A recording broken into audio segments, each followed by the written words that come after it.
folks joining us mostly remotely today. If you would like to have an agenda and you are here presently in our meeting, the agendas can be found just outside the door to my left on the table just around the corner. You're welcome to help yourselves to those. If you are watching from home, you can find our agendas on our website. If you go to Livonia Public Schools and go to the board tab, if you hover over the board tab, you can drop down to board meeting information and you can find agendas for tonight's meeting there.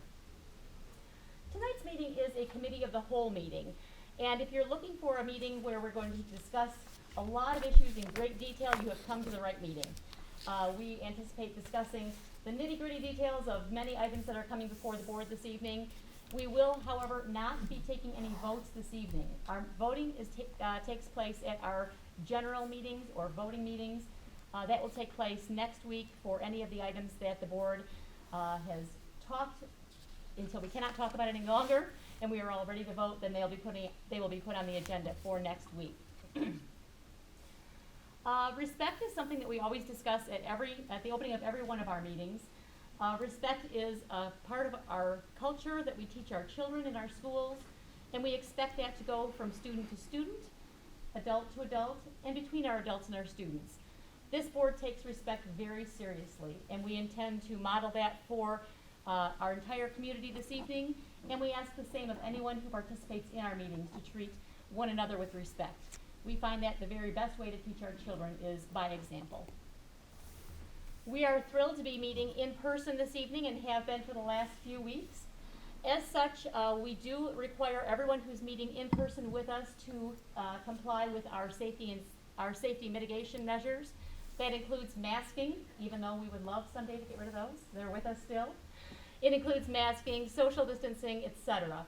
So all of our mitigation measures that are present in our schools, we do carry on in our boardroom, and we require that everybody else who is with us in person do the same.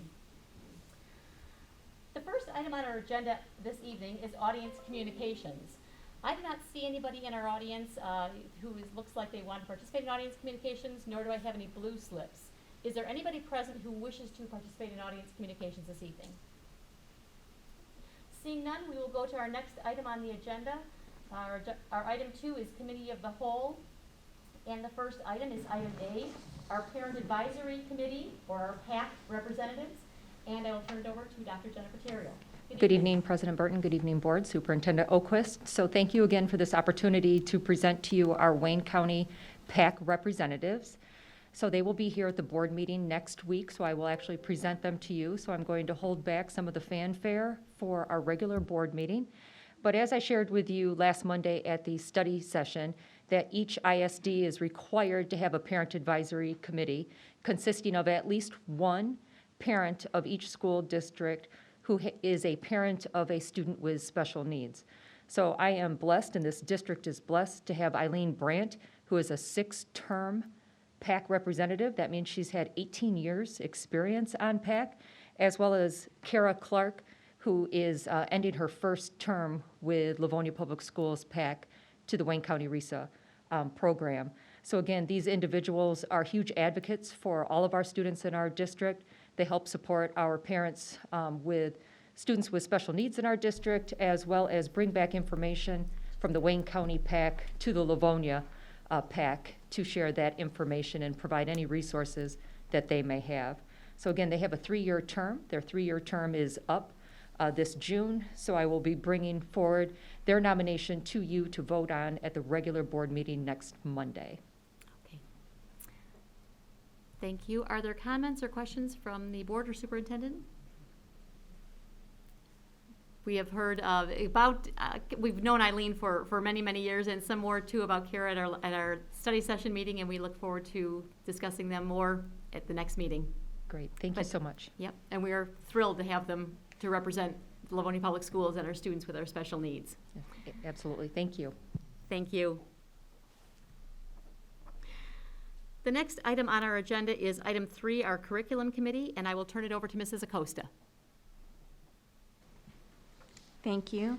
Our first item is item A, Elementary Integrated Modules Presentation by Mrs. O'Brien.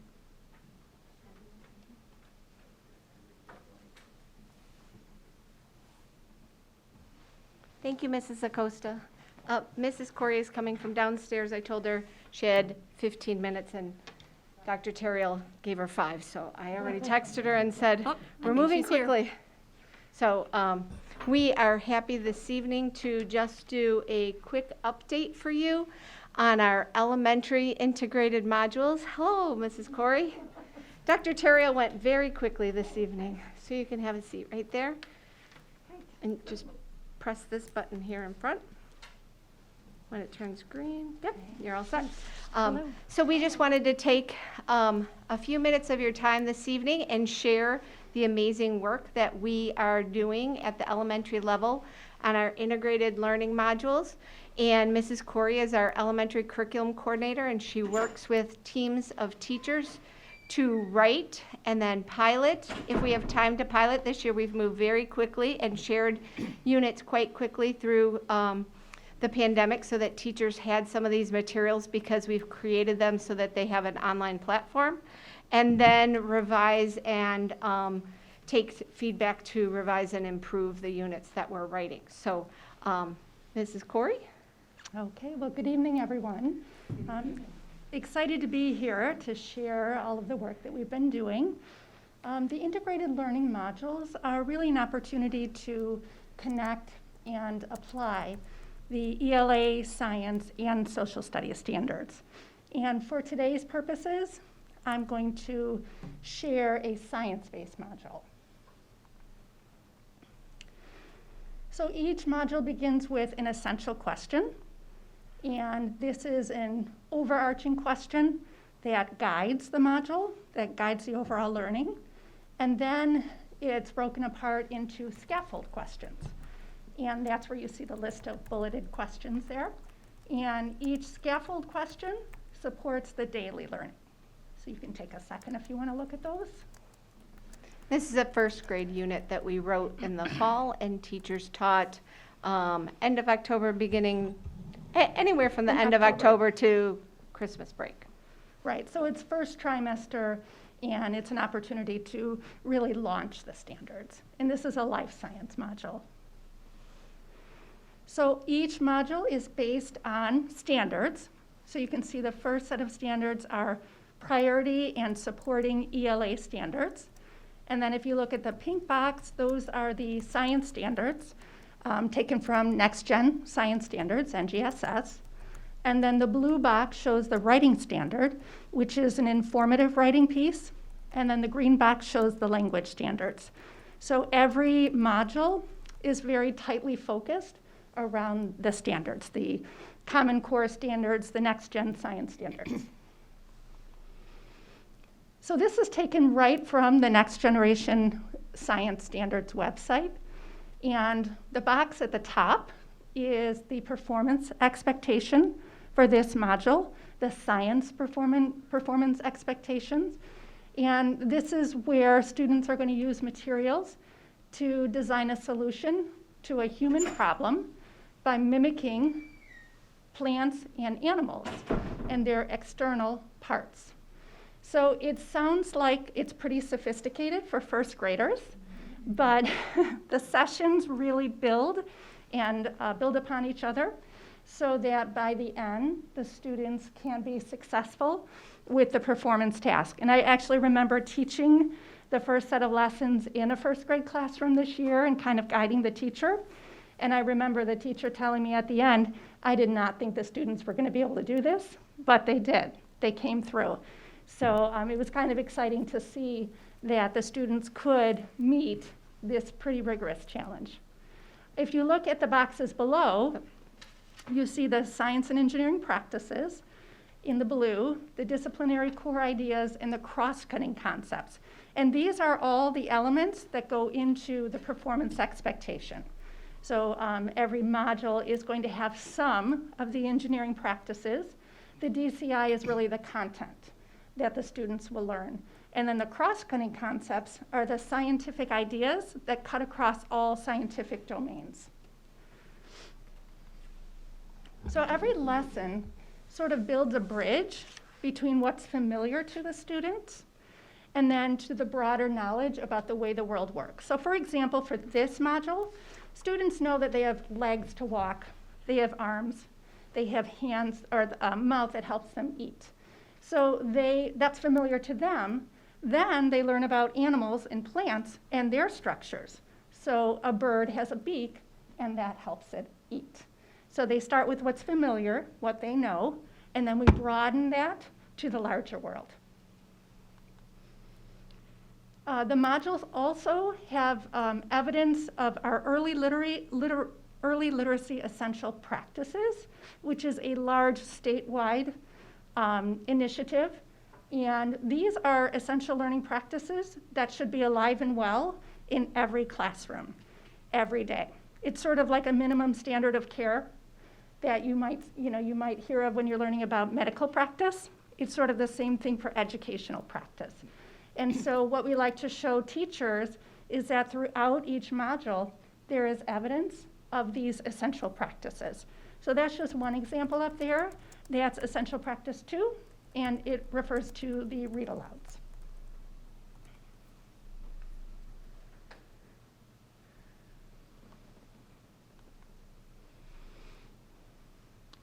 So with each module, there is a performance task at the end. So the learning sessions build, as I said earlier, and so as students progress through the learning sessions and they acquire the content, the concepts, and the skills, by the end, they are prepared to demonstrate their understanding through a performance task. And this performance task also requires students to respond to that initial essential question. And this could be a design challenge, like this particular module. Students are creating a design for a solution. It could be an essay. It could be a Google slide presentation. We like to add a lot of variety, so we don't want to have the same performance task for every module. But in this case, students are considering a problem that they see in the world, a first grade size problem. And then they are creating a solution inspired by nature, by what they learned about plant and animal structures. And it was really exciting to see the very creative solutions that our first graders came up with. The thinking was pretty amazing. And I do have some examples to show you at the end. So the core content of each lesson is reinforced through a read aloud. So the students' listening comprehension far exceeds their reading comprehension. So we're able to provide a lot of this content through read-alouds that have complex ideas and some really wonderful images that students can use to learn the content. So I'm going to take you through just a couple of sample lessons, and this is the fun part where you can see some of the kids' work. Every module begins with some sort of an anchoring phenomenon, and this anchors the students into the work of the module, and we also introduce the essential question here. This is an image of the Google Classroom. All of the modules are stored and organized in a Google Classroom, and so you can see here there is an anchoring phenomenon overview, lesson plan, any text that the students use, any materials that they need. And then as time goes by, we're adding more and more student samples of writing and exemplars that teachers can use to help guide them. So in this phenomenon, it started with a read aloud, and then the teacher used a lot of questioning techniques. And through this read aloud, they encouraged students to make that connection between the owl's body parts and their uses, with the example of wings that are used to fly. So that starts the kids thinking and making those connections between an animal's parts, and then eventually we call them structures, and their uses. And then eventually we use the word function. So we gradually take the students through and start expanding their vocabulary as well. So this sort of lays the groundwork for the students around that disciplinary core idea. SEP stands for Science and Engineering Practice, and so this is SEP 1, and that is asking questions, and defining problems. And one of the ways that we encourage teachers to do this is by providing a question board in the room and consistently encouraging students to ask questions. And then they're posted on this question board. And then throughout the sessions, it's referenced. And then teachers address the questions as they go. And this is really important because we want students to ask their own questions and then inquire and learn about the world through their questions. So this is a really important science and engineering practice. And then this is an example of the anchoring activity in this first anchor lesson. And so the students were given cards. These were all cut up and in baggies. And for this year, they did it individually. Normally, they would do it with a partner. And so there were pictures of plants, animals, and then human products. And what they had to do was line up all the animal and plant cards, and then all the human product cards. And then they had to decide which ones matched. So for example, they might match the bird with the airplane, because the bird's wings help the bird fly. And then we were inspired by the bird to come up with the solution of an airplane to help us fly. So this was a way to get them acquainted and thinking about the material. And this is all part of that first anchoring lesson. And this was one of the examples of when the teacher didn't really think that the students would be able to do this. And then I just said, let's just wait and see what happens. And as we walked around, the kinds of conversations the kids were having and the thinking that they were engaging in was wonderful. And every student was able to do this. And so this lesson really grounded them in the work and set the stage for the rest of the module. And again, this is just more evidence of the ELA standards and the essential practices. So we've got the read aloud, and then the questioning, ask and answering questions throughout.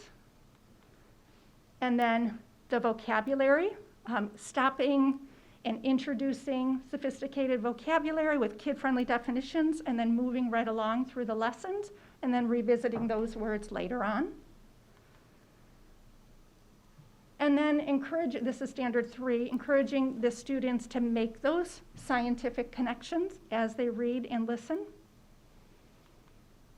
And then, of course, the core vocabulary that we introduce as those vocabulary words unfold, focusing on those vocabulary words, first introducing them, and then using them, and then expecting students to use them in their conversation and in their writing, and highlighting those opportunities when you hear the students use those words, and when you see the words in the writing, which is really exciting to see. So those are 3 examples of the core vocabulary that we would find during these module lessons. And then, of course, after doing the matching and sorting activity, we want students to communicate their understanding in writing. So this would be one example of a writing activity, a quick write, as we call them, just to give students a chance to communicate their ideas and also see themselves as readers and writers. And these are some examples. As I said, this was first trimester, beginning of the year, independent writing. So the students chose one of their matches, and then they wrote the connection on paper. I'm happy to translate that if you want me to.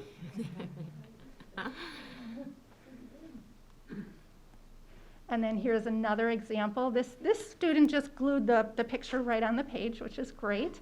And then you might see the CUPS at the bottom. That's one of the Orton-Gillingham strategies that the teacher was using and incorporating into the science. And one of the strategies is to circle the words you're not sure of, and then go back and take a closer look. I love this one here. The shower is like the elephant because the elephant's trunk sprays the water. And then this is an example of session 1. And again, you see sorry. That's okay. No, I like So you that. see the lesson plan, the writing tasks. I just really wanted to show that everything is contained within each session within the Google Classroom. And that was a thing we changed this year. It was a Google slideshow that teachers used as like their teacher guide. And this year, as we move to being remote in different times of the year, teachers worked to help put these units into a Google Classroom so everything was right there and then they could use it with students. And then we actually took it one step further, as you know. We took each session and we created the session on a slideshow so that virtual teachers or in-person teachers could present the lesson from beginning to end using this series of slides. And we had curriculum writers, myself, some coaches, and some key teachers engaged in that work. And teachers found it extremely helpful and supportive. So that was something we added to the curriculum writing process as well. So here's another example. Taking one step further into these series of lessons and reinforcing the idea that animals use their parts for specific functions. They use their structures for specific functions. So here we took a virtual field trip to the Detroit Zoo and the San Diego Zoo. So if you were to click on that, you would actually see live, it's a live webcam, the penguins walking around. Some were taking a dive and playing, and of course you could imagine the students got very excited at this point, and they were talking about what they observed in at the zoo, what the animals were doing, and then how they were using their wings, or so on and so forth. So it was exciting to be able to see that in real time, and you really started to hear the students use the language, using structure and function, and so on. And then we taught them to record their observations, which is a form of data, onto the table. And of course, this would begin with the teacher modeling the process and then giving the students a chance to try it out on their own. And then we take all of those observations that we collected, and together as a class, we created a writing piece, a paragraph. So the great thing about that is it's the students' ideas, it's their observations. The teacher is guiding the process, but the students are contributing the ideas. So if you look and see what the underlined part, at that point the teacher paused, the students turn and talk, share their ideas, and then she chooses one of the students' ideas to add to the paragraph and then continues to write. So that's called a shared writing. And then the teacher in the class would practice reading it a couple of times for fluency. And then if you go to the next page, the students then got a chance to write their own idea. So that way it wasn't just one person's sentence. Each student got to write their example right there and then illustrate it. And then again, with lots of confidence, they were able to read that shared writing and reading piece. So again, these are ways that we incorporate the reading, the writing, the communicating ideas, the collecting evidence, and the scientific concepts all in a tight lesson each day. And then I wanted to show you here how independent reading is an important piece of these sessions. And according to the essential practices, it's very important to provide choice to motivate and engage students. So students often have a choice of reading material that they are interested in, that they can successfully read. So this would be an example of choices. And then from there, after reading, then they're able to communicate their ideas in writing. In this case, they were to write about a structure and then how the animal used its structure. So here are some examples from the books that they read.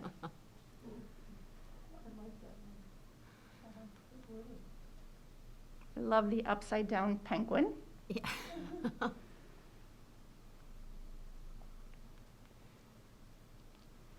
This person had 3 details, which was wonderful, about sea turtles.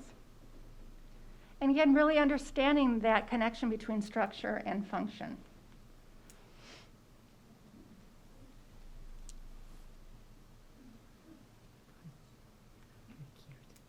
So then if you can imagine the students going through several more sessions, they get to the performance task at the end. And each session was, built upon each other so that they progressed and acquired more skill, more content, and a greater understanding of how nature inspires us to develop solutions to problems. So at the end, during their performance task, they determine a problem that they see in the world and then a solution to that problem. So this one is I love this one. We have this problem of being able to scratch our back. It's very hard to reach our back.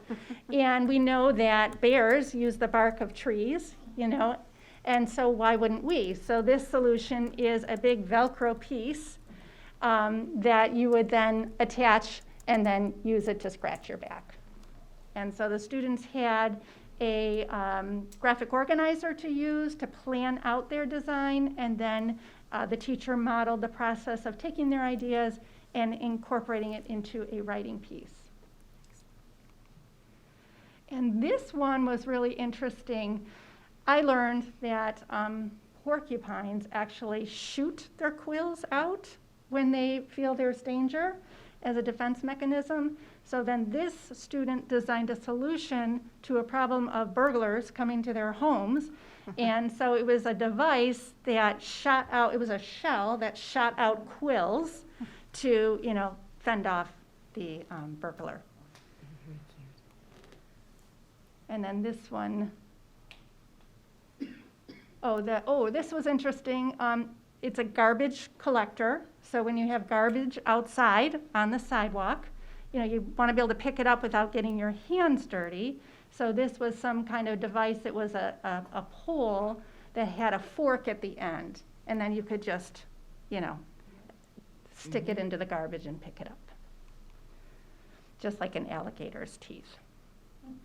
And then this one is called Mary Mud. And it's a special lotion that cools you off and protects you from the sun, which is mud. It's mud in a bottle. Good. So, We'll just go. and then, that Am was I just, clicking on that? that was the scope and Okay. sequence. I think we're okay. Okay. All right, so that was just a very quick example to give you a little bit of a foundation and then a quick example of what that looks like in the classroom, incorporating reading, writing, and science. And of course, we do that with social studies, and then we have individual modules that focus on literature, incorporating reading and writing. So we began this process last year, actually 2 years ago with some pilot units, but then last year we rolled out units for second, third, and fourth grade. We started before we closed schools. Kindergarten and first grade had an online professional development experience, and it wasn't as supportive as our second and third and fourth grade teachers had. And so this year we've been providing as many lessons as we can produce, as many modules as we can produce in order to support teachers. As we've reached this last trimester, we do not have new ones for everyone for all the way to the end of the year, but teachers are brainstorming in their district teams ways to possibly take things they did last year and amp it up based on what they've learned this year through these modules. So this curriculum writing group that we have had working with Jen, each grade level teachers volunteer to help write units based on understanding by design, so backwards design. What assessment do we want kids to know? What answer to the big question do we want them to know? And then we create the experiences for that. And I know I presented some of this 2 years ago as we just started this journey, and so we just wanted to take a few minutes and update you and share with you some of the great things that have been happening. Any questions? Go ahead, Ms. Bradford. Thank you. Boy, these look really great. This looks awesome. I wondered how many units, like for example, in kindergarten or first grade, how many units would be developed for science across the curriculum? That's a great question. So overall, we have 3 modules per trimester, a science, a social studies, and a literature. When it comes to science, we have a life science module, a physical science module, and an earth science module to make sure that we are addressing standards in each domain of science.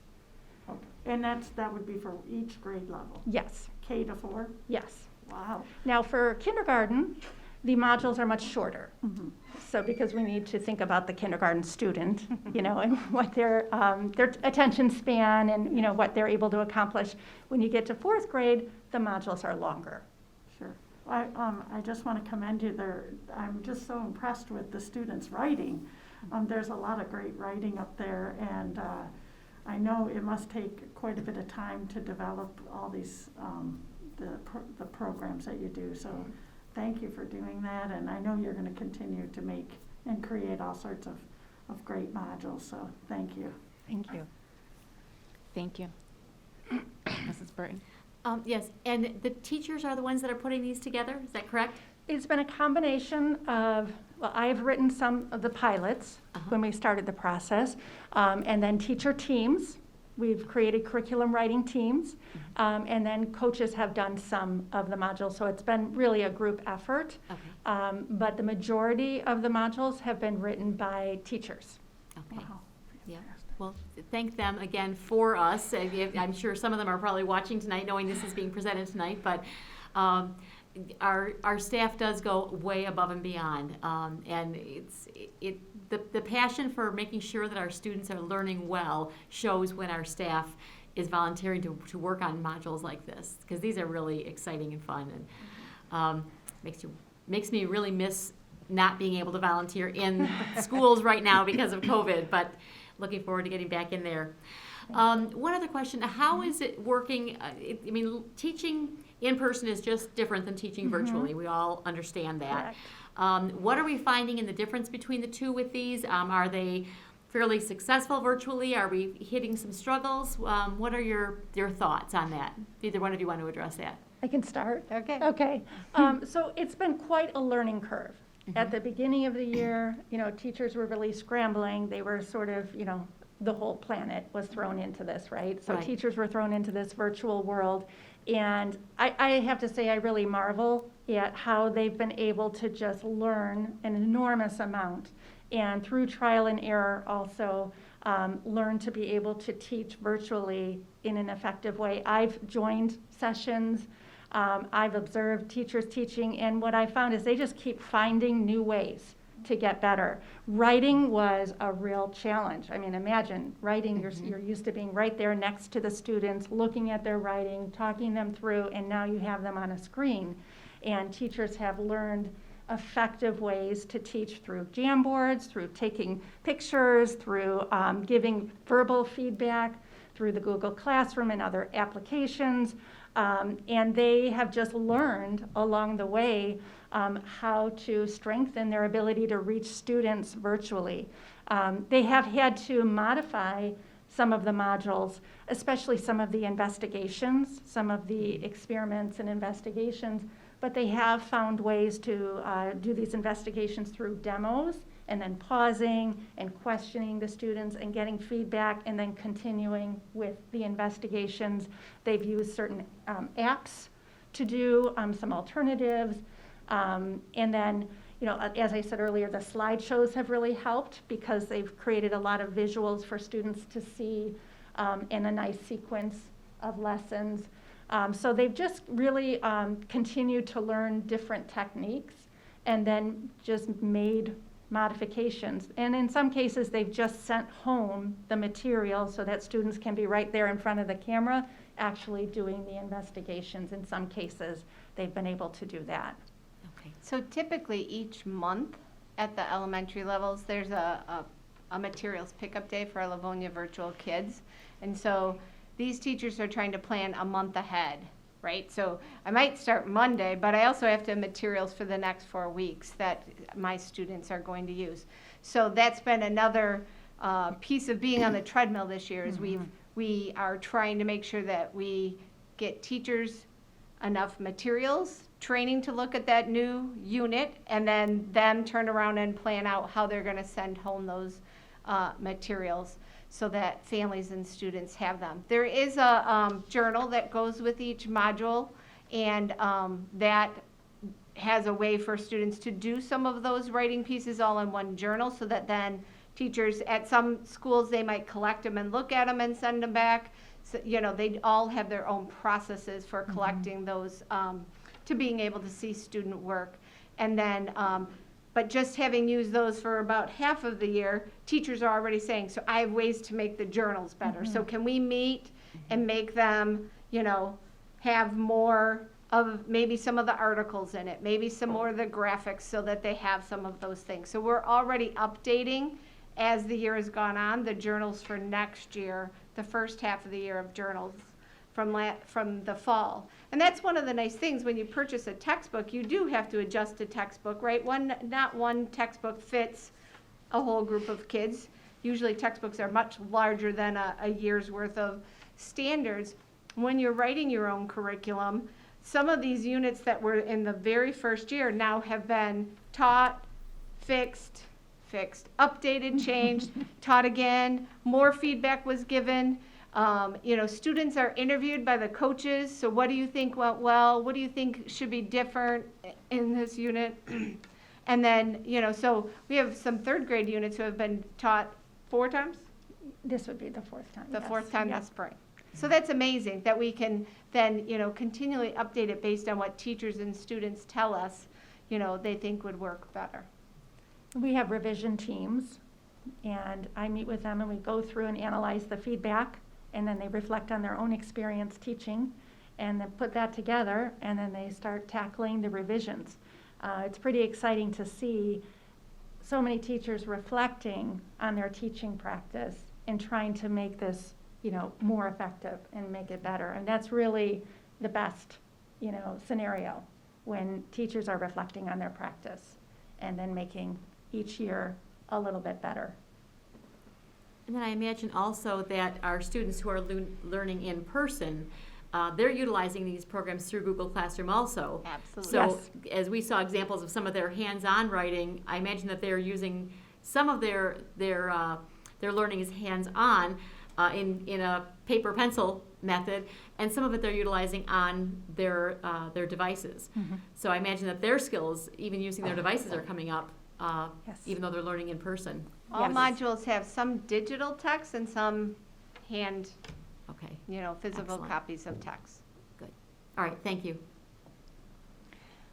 I had the opportunity to be a part of the pilot as a long-term sub during that science, that first year science integrated, and it was overwhelming as the long-term sub.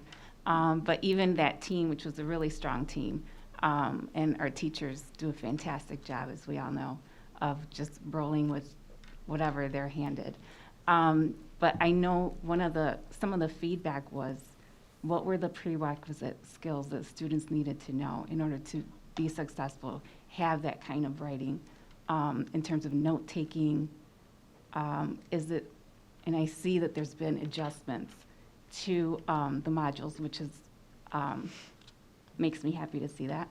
My question is more, do the teachers have the opportunity to pace these lessons? Because I know at the time that I was tasked with this, there was a timeline, and it was a pretty strict timeline to have this rolled out. Has that changed? So, go ahead. Nope. Oh. I don't care. So a couple of things. The first year it was rolled out, there was one module for the year that teachers had a chance to practice. And that was a little challenging to really grasp the concept of integration with only one module. What we're finding this year, now that teachers have multiple modules to teach, they're understanding this idea of you teach, you assess, and then where are we in relation to the standards? And then we set our goals for the next module.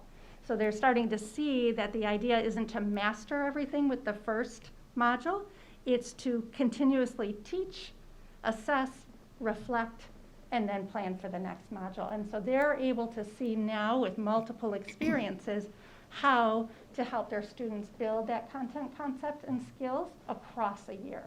But I think in year one, when there was only one to try out, you couldn't get that big picture. And so I think what was happening is teachers were trying to have their students master those standards in one module experience. And so it took a long time to try to do that. So with year two, or for some year three, when you're teaching the multiple modules and you're seeing that growth and you're seeing that progression, you don't feel as that you need to repeat lessons or drag, like expand them over a few days. You understand that concept that this is a spiral, that we're going to continue to work on these skills and continue to build toward these end of year goals. So I think just teaching multiple modules has helped with that. But then in part 2 of that answer is the district teams are setting the pacing. So the teachers are actually deciding how many sessions they want to teach each week. So especially during this very challenging year when everything takes longer. So we're leaving it up to the district teams to decide what would be an appropriate goal with each module session, with each week. So I think that's helping a lot. And then what I'm hearing is that with more experience, they're not taking as long, and it's not as much of an issue. So part of that was the new experience, and then wrapping your brains around the whole process. And then just with more familiarity, you're just going to be able to, move through more effectively. So does that help answer the question? Yes, and I know that it was, I think, if I recall, it was like at the end of September or something that we received this. And so we were still getting to know our students. Yes. And so trying to figure out which student needed what differentiation in terms to be able to perform at this level was kind of a hard task. Okay. So just wondering, is it still being rolled out at the beginning of the school year?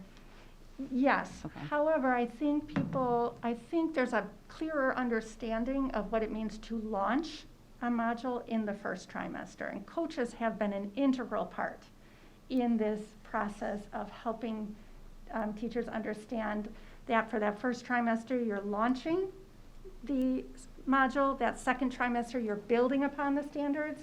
And that third trimester, at the end, you're actually mastering the standards. So there's a lot more comfort with the modules this year, in particular with the support of the coaches. And so even though we are introducing modules for that first trimester, there's a little bit more familiarity and understanding of the process. So I feel like, the confidence is greater, and then the tension is a little bit less for that first trimester. And I will say the lessons, how they're built in terms of the videos the kids loved. I got to sub for first grade, and we did the BAT lesson. And they knew the vocabulary, they looked forward to the videos, and that's a wonderful part of these lessons. My concern is always like the writing, the performance task, and is there an opportunity for differentiation built into the lessons that the teachers receive? Yes. And I'll stop with my questions. Anybody else have questions? Ms. Bonifield?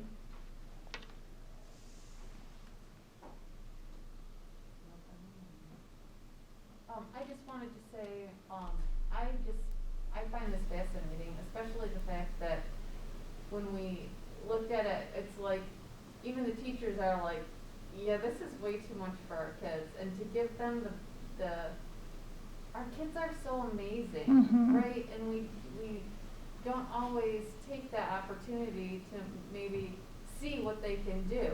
We're so concerned with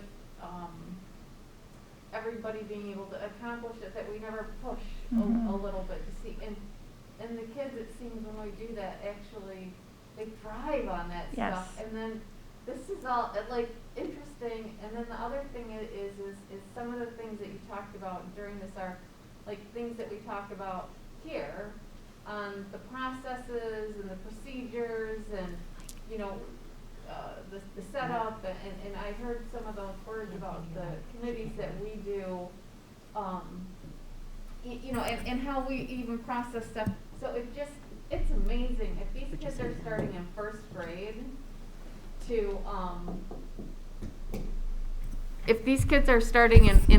grade to learn this stuff, I mean, these are like real life skills that these kids, I mean, and they're first graders, right? It's not the first grade that I, was in. So I think it's really fascinating, and just the style and not teaching at the kids and the collaboration and the thought process and the asking the question and being able to ask questions, right?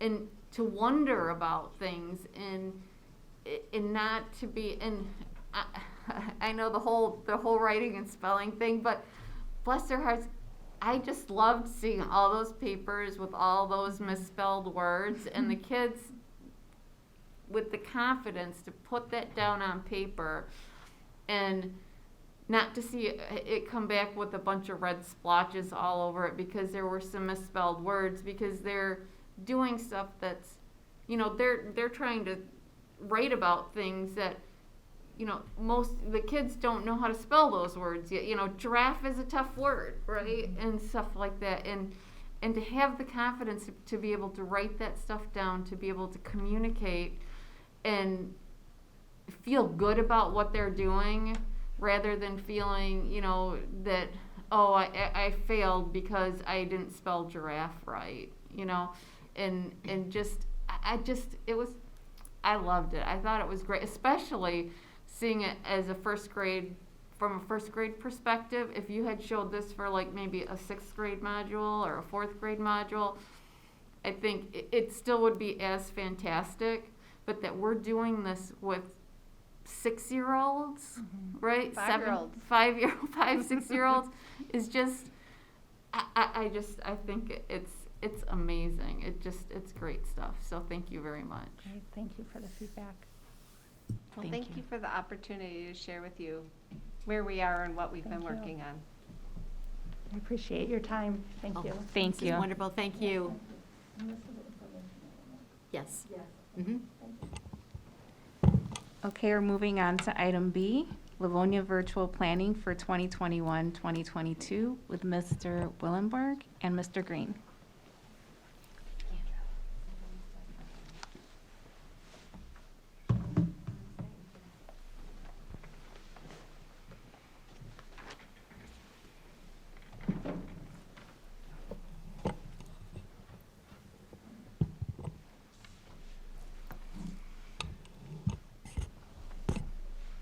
Good evening, President Burton and members of the Board of Education. Look forward to having a conversation this evening on our progress towards preparing for Livonia Virtual at the elementary level for the upcoming school year. As you'll recall, at the elementary level, we will be moving forward with LV planning and offering it next year to acknowledge, again, the ongoing pandemic, and also we recognize a need to study the program a little bit more detail next year to see if it's something we want to move forward with in future years. So I look forward to kind of having a conversation, going through some slides that'll be on your screen, and at the end I'll take any questions you might have.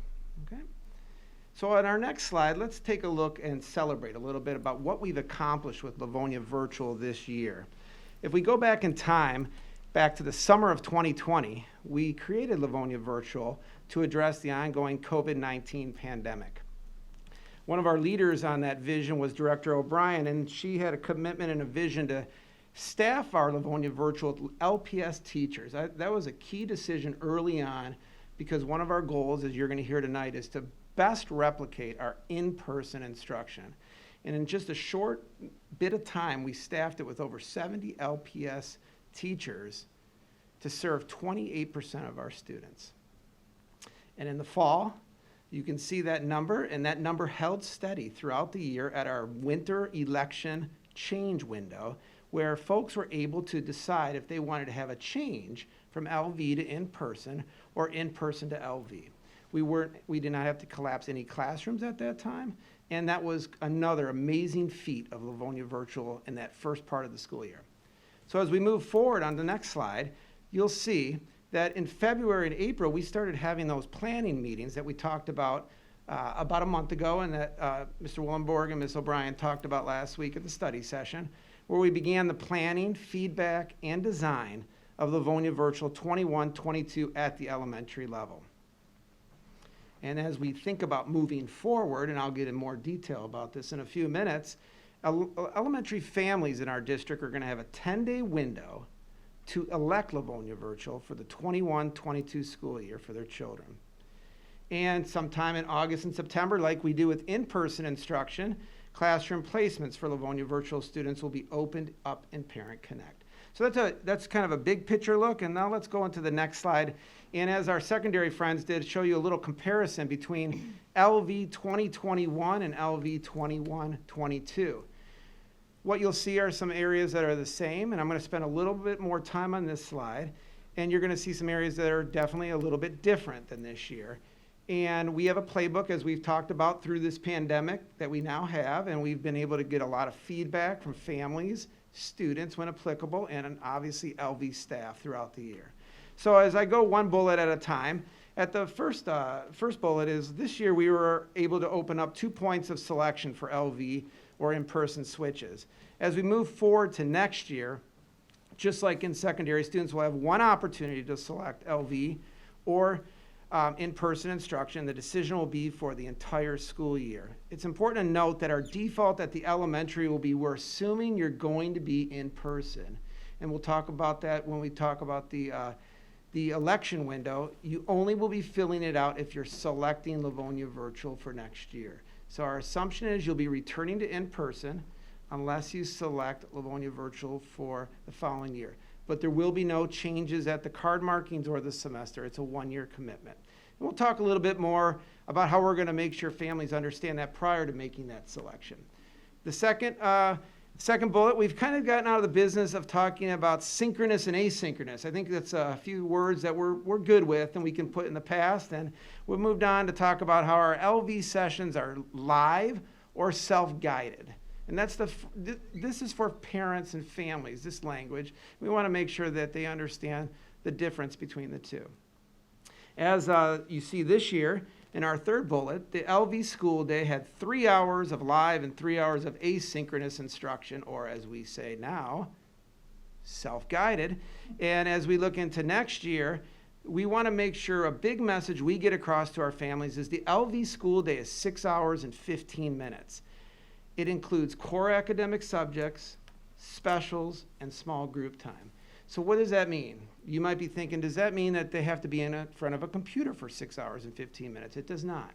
It means, though, however, that our LV students have to know that they have to be available for learning all day long, whether that's in live instruction, small group instruction, teacher check-ins. If you visited LV teachers this year, you will see one thing that they are doing on a regular basis is calling students to the computer for maybe a check-in, just like you would in an in-person class, or running a few small groups, or having to give some feedback. And if the student isn't available for learning because they think, well, it's not my live session time, that kind of hurts the ability to make those adjustments to instruction or give that feedback.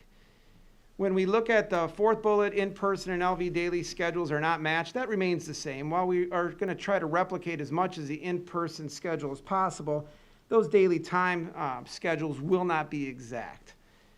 And if you think about the 30-minute asynchronous or self-guided time, the self-guided work moving forward will be posted as needed in the Google Classroom and as a continuation of direct instruction.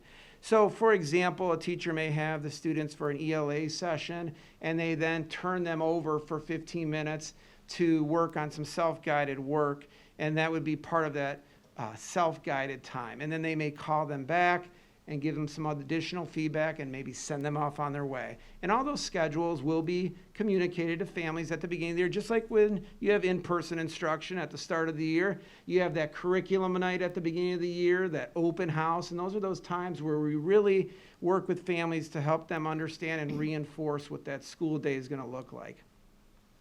One of the areas this year we were able to offer at ACAT, but we were not able to offer at Niji-Iro, but we've made a commitment to next year we're not going to be offering Livonia virtual for our ACAT or Niji-Iro families.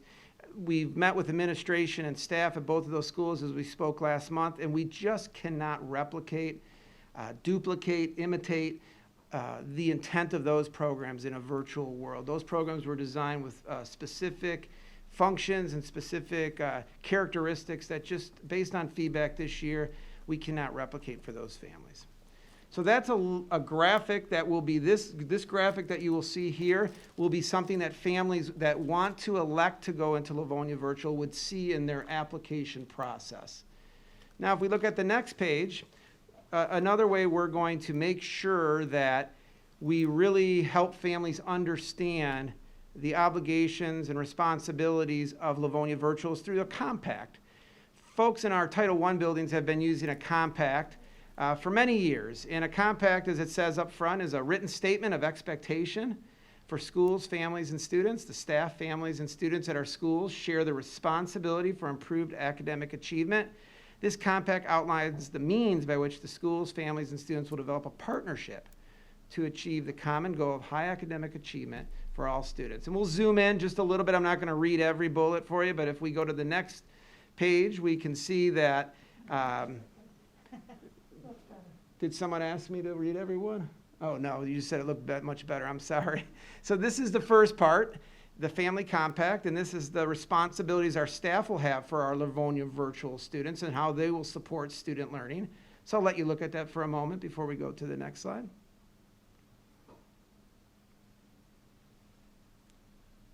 And that self-guided piece really is that first bullet, providing engaging instructional strategies to meet students' needs. That self-guided piece is often about differentiation and calling kids back to work on them on certain skills or give them feedback. That's harder to do in a live session of a whole class. Just like if you could imagine in-person learning, a teacher would never do that in front of the whole class. They would call students up to their table, their kidney-shaped table, or their desk to give them that feedback.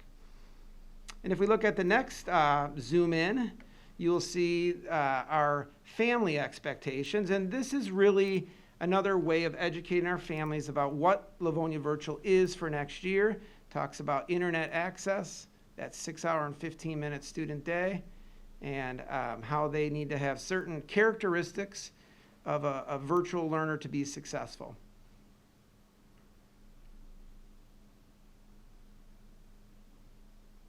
One point that I will mention here on the staff and family expectations, and you'll see it also on the student expectations, we really wanted to capture that positive, genuine, supportive relationship, our character elements, as part of how we interact with each other. That is another element that is so much focus in our in-person learning that we didn't want to lose in our Livonia virtual learning atmosphere as well.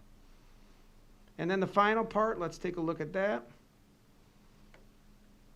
So what do we expect of students? Well, of course, we always want to make sure that they're ready to work and try their best, have their camera on at all times. Now, of course, there are going to be situations where that may not be possible, but those are things that teachers work out with families and students. But that is part of our expectation. And also be positive, kind, and demonstrate the LPS community with character elements. And all of that, just like in-person education, aligns to our district mission, which is to educate, challenge, and inspire every student to achieve personal success and become a confident contributor to society. So you have the LV 2021, 21-22 comparison. You have the compact that'll also be in the application process. So what will happen is parents, when they fill that out, will say, I've read the compact, and they'll have a checkbox. They'll say, I've read the comparisons between LV 21 and 22. And then this next part is a sample learning day. This is in draft form. So I want to show you the next slide, the Livonia Virtual 21-22 Sample Elementary Day. So what you see there are a few things. You see L means live, S means self-guided, and an example of some activities. So for example, from 9 to 12, thereabouts, 10 or 15 minutes on either side once we finalize those schedules to hit that 6-hour and 15-minute learning day. They may have their morning meeting. They may have their math. They may have a special during that time. They may have small group during that time. Then we're going to give them their lunch and recess at a common time, which is independent family time. And then again, the afternoon, whatever they didn't have in the morning, they'll have in the night. And again, this is just a sample to give you a flavor and really reinforce that point that a learner in the virtual world needs to be available for the entire school day. So what, again, you may be thinking, when will families know their exact schedule?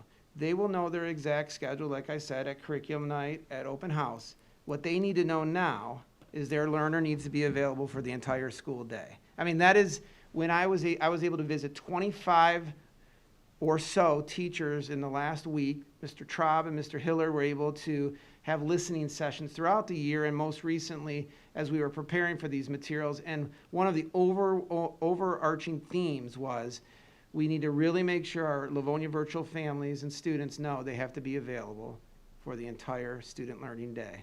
And if you think about that, goal is to replicate in-person instruction as much as possible. That's what we expect of our in-person learners, is we don't expect that they can have 2 hours or an hour during the day to leave class and not be engaged. So, that is really something that if LV is something at the elementary level families desire next year, and we respect that, we really need to make sure that they understand that complete learning day has to be something they're committed to. Okay. As we look at the next slide, I just want to talk a little bit about how we've gathered feedback in the various work groups this past several months that have worked on different pieces of putting this together. The compact, as you've seen, some of the themes that came out of the compact were those collective commitments that we have towards one another to make sure that we have clear expectations of Livonia Virtual, to make sure that we're building a homeschool partnership. It's trickier in the online world. We don't necessarily maybe see the families in person as much, so really making sure that we focus on that homeschool partnership. Another workforce group worked on the schedules, that 6-hour and 15-minute student day, that live and self-guided school day. They work with Director O'Brien then also, as we look at it more from a teacher lens, talking about what are the minimum amount of minutes a week we're going to do ELA, or per day, math per day, intervention time per day. As you know, you just heard about our integrated modules. How will that look? What is the requirement for that? So that task force and work group really was working on the schedules for next year. I had the opportunity to meet with some fantastic special area teachers, and we talked about what specials would look like next year. And they agreed unanimously that we really think we need to get out of the self-guided, formerly known as asynchronous special area work, and focus more on live specials, where we have students have a set time during the day in Livonia Virtual, where they can come for PE class, music class, art class. And some of the things, while they agree, especially for our youngest learners, that Livonia Virtual, because of the kinesthetic needs for the youngest learner, specials are not always the best fit. They do agree that they've learned this year how to integrate technology, how to be more innovative, collaborative among a special area teacher group, and have discovered new ways to reach out to their families. And then we have a communications group, which is really now going to be taking the forefront here over the next week. We're going to have a FAQ document that we'll be finalizing tomorrow with communications, and then looking at a Wednesday goal of sending an initial email out to the community to make them aware of the election window for LV. And we'll then obviously focus on our building administrators, sending those communications out in their weekly newsletters. We get a great mix when we look at, when we ask the question, where did you hear about something? We get a great mix actually from folks saying we heard about it from the district e-blasts. We heard about it, some say we heard about it on the website, so we'll make sure we post it there. And then we also hear a lot of great input we heard it from our school weekly newsletters and our teachers' newsletters. So we'll make sure that gets out from the LV teachers, because the odds are that most people that chose in-person this year are going to choose in-person next year, and that the percentage of people that want LV, will make sure those LV teachers get those out as well to their LV families. I can't thank enough, before I get to the next slide, all the feedback we received from the LV staff and stakeholders and various folks that have been involved in any way, shape, or form with Livonia Virtual this year. I have to tell you, when you go and see it in person and you see, my preferred method, I think all early L folks' preferred method is in person, but putting our values judgments aside, it's amazing what our teachers are doing and our kids are doing. I'll share one story with you.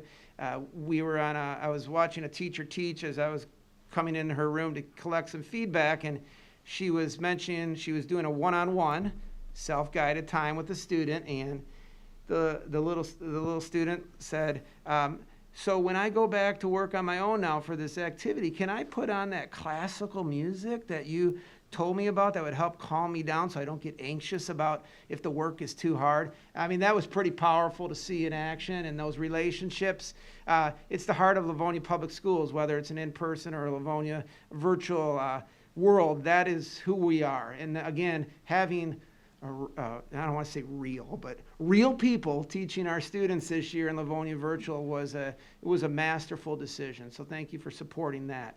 As we look at the next slide, I just want to make sure that some points aren't lost on us here. I know last week we talked about how are we going to come up with how many classes.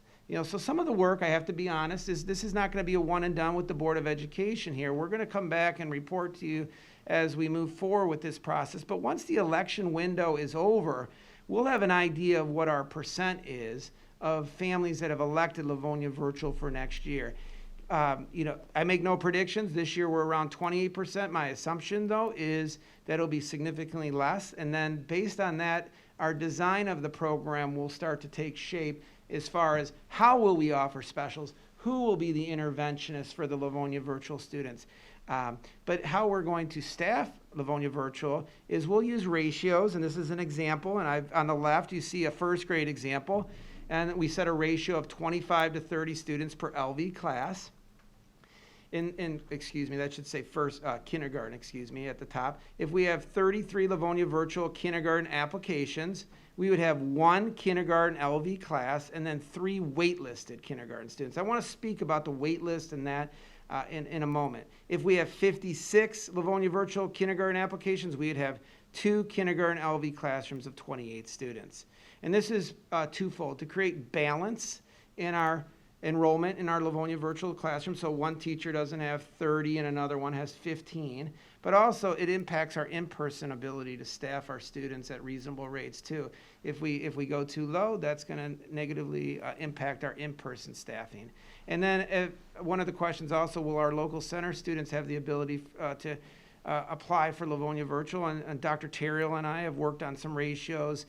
If those classrooms are possible, they're only possible if we reach certain thresholds. So for example, in our ASD classrooms, a minimum of 6 students would be needed to operate an LV classroom. Again, that has to do with staffing and feasibility of being able to offer such a program. And if we have 4, we would not offer ASD LV as an option next year. If we have 8, we could open 1 ASD LV classroom. And obviously, I would work with student services on those unique registrations. So before I move on, I wanted to make sure that we talk a little bit about the wait list, because a question that has come up is, so how, if 33 kindergarten families register for Livonia Virtual, will it be the first ones that select it and it's time stamped? And I'm not recommending that. And here's why. I would hate it if a Livonia Virtual family, the window opens, they're online helping their student, they don't check their email, they're at work, they're an essential worker, they get home later that night, and then all of a sudden, because they were doing other things, they missed out on an opportunity for Livonia Virtual. And so we have a great process for 105 and 105C where we have a lottery when that becomes the case. So what we'll do is we'll collect those enrollment numbers, and then if needed at different grade levels, we'll hold a lottery. And I'll definitely share those details with the board. Those details would have to be finalized, and I have a little bit of a timeline I've set forward with that, but it's a high integrity process where you basically would take those 33 students, you would randomly select them, and then however many classes, if it's 1, I would draw 30 names, and then the first 3 would be waitlisted. And those waitlisted students are not enrolled in LV, they're in person. It's important to note that your selection for LV this year, moving forward, does not necessarily mean your student will be in Livonia Virtual. It'll mean if we have the ability to staff them. Now, one of the things I can tell you is that if you look at this past year, we typically find a way to figure things out, and we do it with high integrity, and I'm confident we'll be able to figure it out, but I wanted to make sure the board understood the recommended process I have for making sure that no families are feeling because I was out of town and I didn't fill out the survey to the 5th day of the 10-day window, all of a sudden I'm there on the timestamp. So, and that's why we do that process for the 105 and 105C as well. All right, as we look at the next slide, some key dates moving forward is tonight's April 19th, and I'm presenting to you about our planning for Livonia Virtual at the elementary level. We're going to do a communication blitz, as I just mentioned, over the next few days. It'll mirror our friends in secondary, how it'll have a letter and explain kind of a general overview and some hyperlinks of where they can click on different pieces of information. So all those things that are going to be in the application, they're going to be able to see ahead of time and make sure that they're making the proper selection for their child. And then April 26th to May 7th, the election window will open for Livonia Virtual. We'll again send out regular reminders. The key point, one of the key points that we're going to have to keep saying again and again and again, is only complete if you want your child in Livonia Virtual for next year. And electing Livonia Virtual doesn't guarantee a spot for the following year. If necessary, in mid-May, we'll have a lottery for each grade level. And then in late May, early June, confirmation of acceptance will be sent to Livonia Virtual families.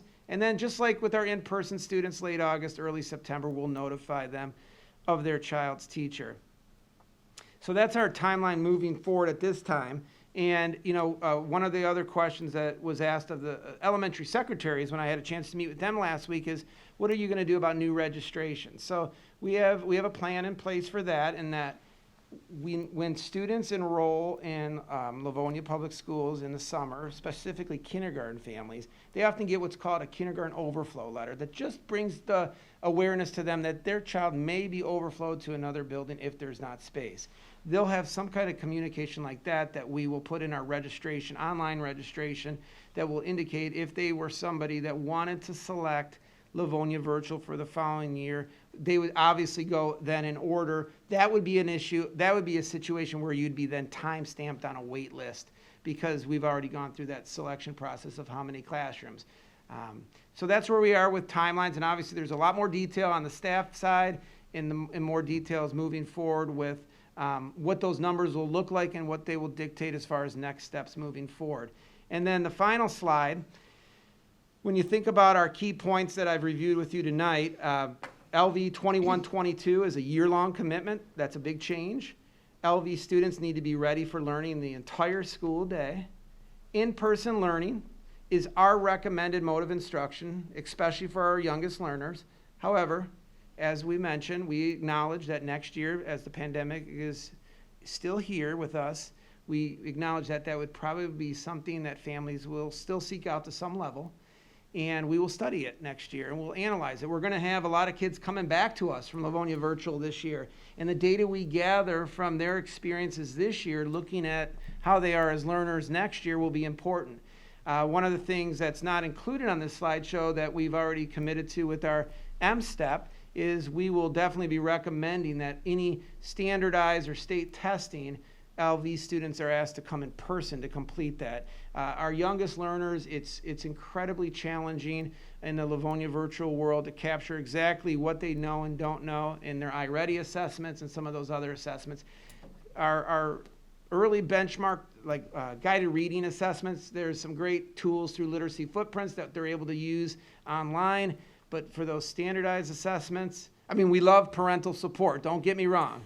But we do have some data that when kids came back mid-year, their data looked a lot different than what it showed when they tested in the virtual world. So that is something that is another, when we think of a change for next year. And only families interested in Livonia Virtual should fill out the application for next year. And again, it doesn't guarantee a spot just because you fill out the application. And finally, we value the strength in the history of our magnet programs, but they will not have a LV option for next year. So we can take any questions, and if there are any.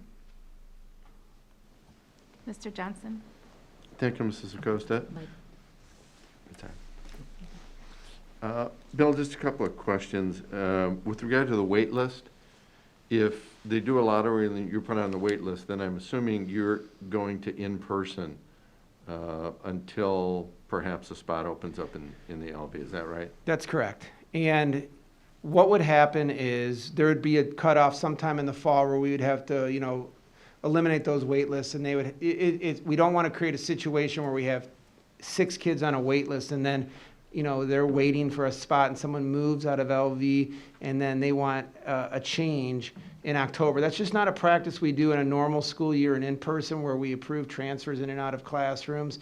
That would be highly disruptive to the teacher and to the student as well. So we would probably have a window sometime near the end of the school year where those families that are on the wait list would be communicated that at this time, there are no spots, and you'll be in person in these teachers' classrooms, and that will be their election for the year, will be in person. Okay, so what do we do if someone within that 10-day window chooses LV? Let's assume that there is no lottery at that point, and they change their mind. Is there a window during which they can pull out before the start of the school year?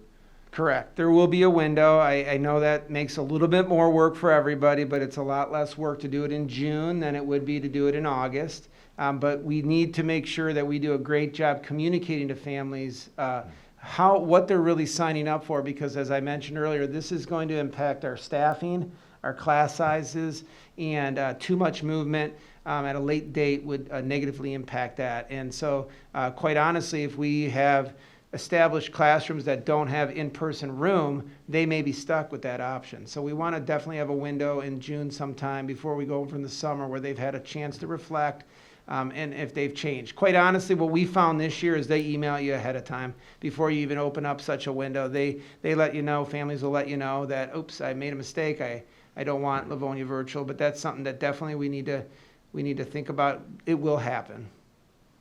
Okay, thanks, Bill, I appreciate it. Thank you. Mrs. Bonifield? So have we decided,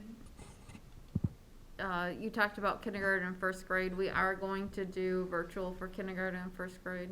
Yep. So when we collected feedback from the teachers and from some of what they're hearing from their families, we are going to move forward offering kindergarten and first grade for next year. I think if this was not a pandemic, this would not be on the table.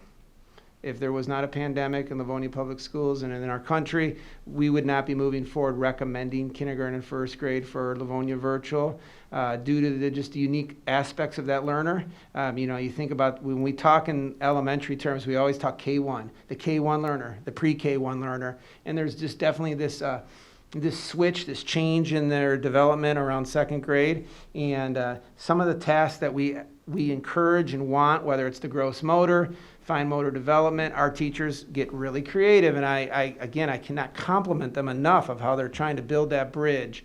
But it would not be something that we probably want to get in the business of offering post-pandemic at the K1 level. I struggle personally with the very first interaction that we have with new families is in a virtual world, but I'm a big relationship-based kind of guy that likes to see them and meet them, and so I have to check myself there. But when we talk to the special area teachers, one of our music teachers on the committee talked about how when a young student tries to find their voice, that is very hard to do in the virtual world, and there's certain benchmarks kinesthetically with physical education, but we also know that our teachers are working on socialization experiences and other things moving forward for next year in our planning.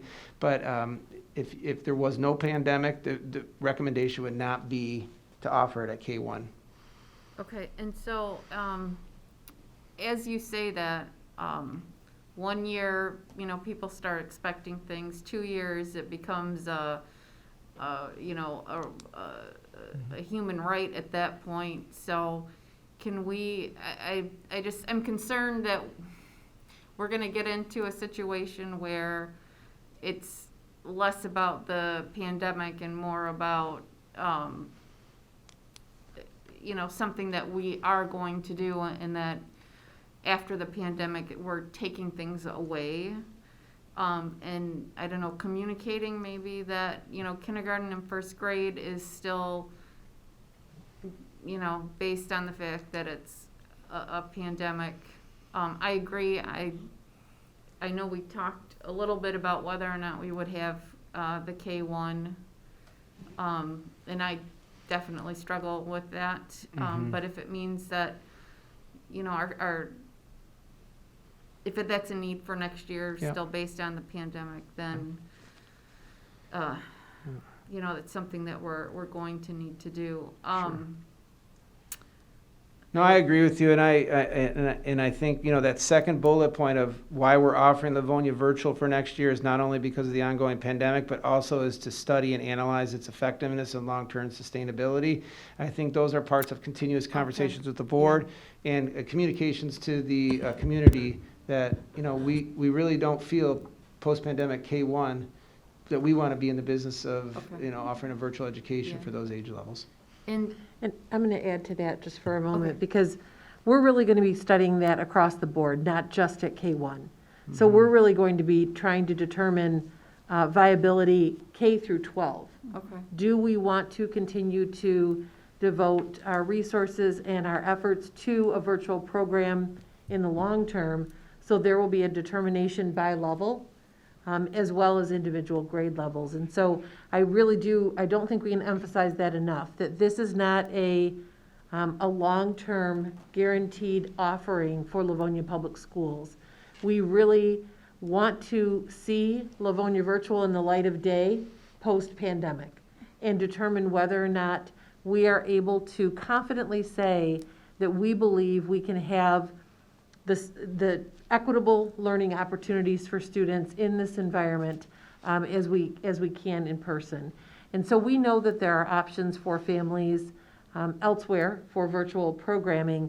The thing that makes Livonia so unique is that it is not fully asynchronous and self-guided. We have not only teachers teaching live instruction throughout the day, but we have our own teachers doing that, utilizing our own curriculum. But that will be evaluated throughout next year with feedback from students and families and staff. And so we'll not only be looking at the early L learner, but really across the board, is Livonia Public Schools interested in continuing to offer a virtual option in perpetuity? So next year is really almost like a reboot of year one, and taking a look at it as at all levels, not just elementary. And I had one other question. So, you said that if parents change their mind, we've got the 10-day window, they've changed their mind, they're able to pull out of the Livonia Virtual. Is it clear that the opposite is not true? That if they decide after the 10-day window is closed, that they now decide that they made a mistake and they want to go to Livonia Virtual? But that's not a two-way street, correct? Yeah, we're really, again, our reason at the elementary, and it kind of piggybacks what Superintendent Oquist was saying, is we're defaulting to in-person. So we're not going to open up windows for folks that wanted in-person, then all of a sudden it's June and are switching to LV. It's really giving folks that have selected LV an option to return to in-person. Because that is our recommended, for the earliest learner, preferred method of instruction and learning. But during the application process, that's going to be very clear. Yep. If you do not choose Livonia Virtual during this time period, the window is closed. Correct. Okay. Thank you. Mrs. Bradford? Thank you, Mrs. Costa. Mr. Green, what will be happening with siblings? Let's say there's several siblings in a family that want LV. Would it be, and obviously they're probably choosing LV because they want to, stay home and kind of lay low during the pandemic. Is it possible there could be some students that, in a family, that some may be in LV and some may have to be in person? That's definitely one of the trickier pieces. So kind of to think about what we do in our 105C process that I referenced earlier. If you have a sibling who's already been selected in previous years in 105C, siblings get preference in their applications. However, in the 105C, if Mr. Green puts in his two children and applies, one of them at one grade may get in and another one may be on a wait list. And that's an unfortunate situation. It doesn't happen a lot, but it really is it's unfair if I'm using a lottery to give sibling preference. That's just my viewpoint. I think we need to, again, I predict it'll work out. But because we tend to get families that are doing the same thing. So like if they have a sibling, those are going to be the repeat customers next year that they're real passionate about returning to Livonia Virtual. I can get you some information about if we're talking how many siblings. I can have Mr. Hillard look that up for me. But yeah, that's going to be a tough one that we'll have to cross when we get there. Yeah, I mean, I think that's difficult. Again, a family is mostly choosing because Yep. they're concerned about their health and safety, so. So I can share with you, I'm sorry, what we've done this year. So we've had some requests at various times to return, at the election window. And if there wasn't space for a student, one sibling has gone and another hasn't. And that's been unfortunate. Where we've trumped that is where it's been a documented health reason why they've wanted to go into Livonia virtual. And that's kind of gone to the front of the line. Okay, thank you. And the other thing I would say is that, again, just to reiterate, because I don't think we can probably say this enough, it will be based on the ratio. So if, for instance, there is a grade level where only 8 students have indicated across the entire district, we would not be running it at that grade level. And so one of the reasons, both for budgetary reasons as well as to be able to keep our staffing intact at the in-person level, we need to run Livonia virtual classes at similar sizes. And so that could be a possibility, that there may be a grade level that would not run because there is not enough interest. I don't think that will be the case, but I just want to make sure that we're getting out all these possibilities so the board can consider that and ask those questions. Sure, thank you. Thank you. President Burton. Yes, I have a few points. I think you've hit them clearly. I just want to reiterate them to make certain that the public gets it and there's no confusion. If a family is to choose Livonia Virtual, that is a year-long decision. Correct. They will not have the option at semester break to make a switch. That is correct. It's a year-long commitment. Okay. The decision is being publicized starting, or the window is being publicized starting now, and that window will open shortly in the next few days. It will open up, over the weekend or Monday at the latest. Okay, and it will be closed by May 7th. Correct. So we have almost a 3-week-long window to be considering it before a final decision is needed. Correct. Okay. We are assuming our students at the elementary level are going in person unless they tell us otherwise. So if a family wants their child to be in person at Livonia Public Schools and they're in the district today, if they want in person, they can do nothing.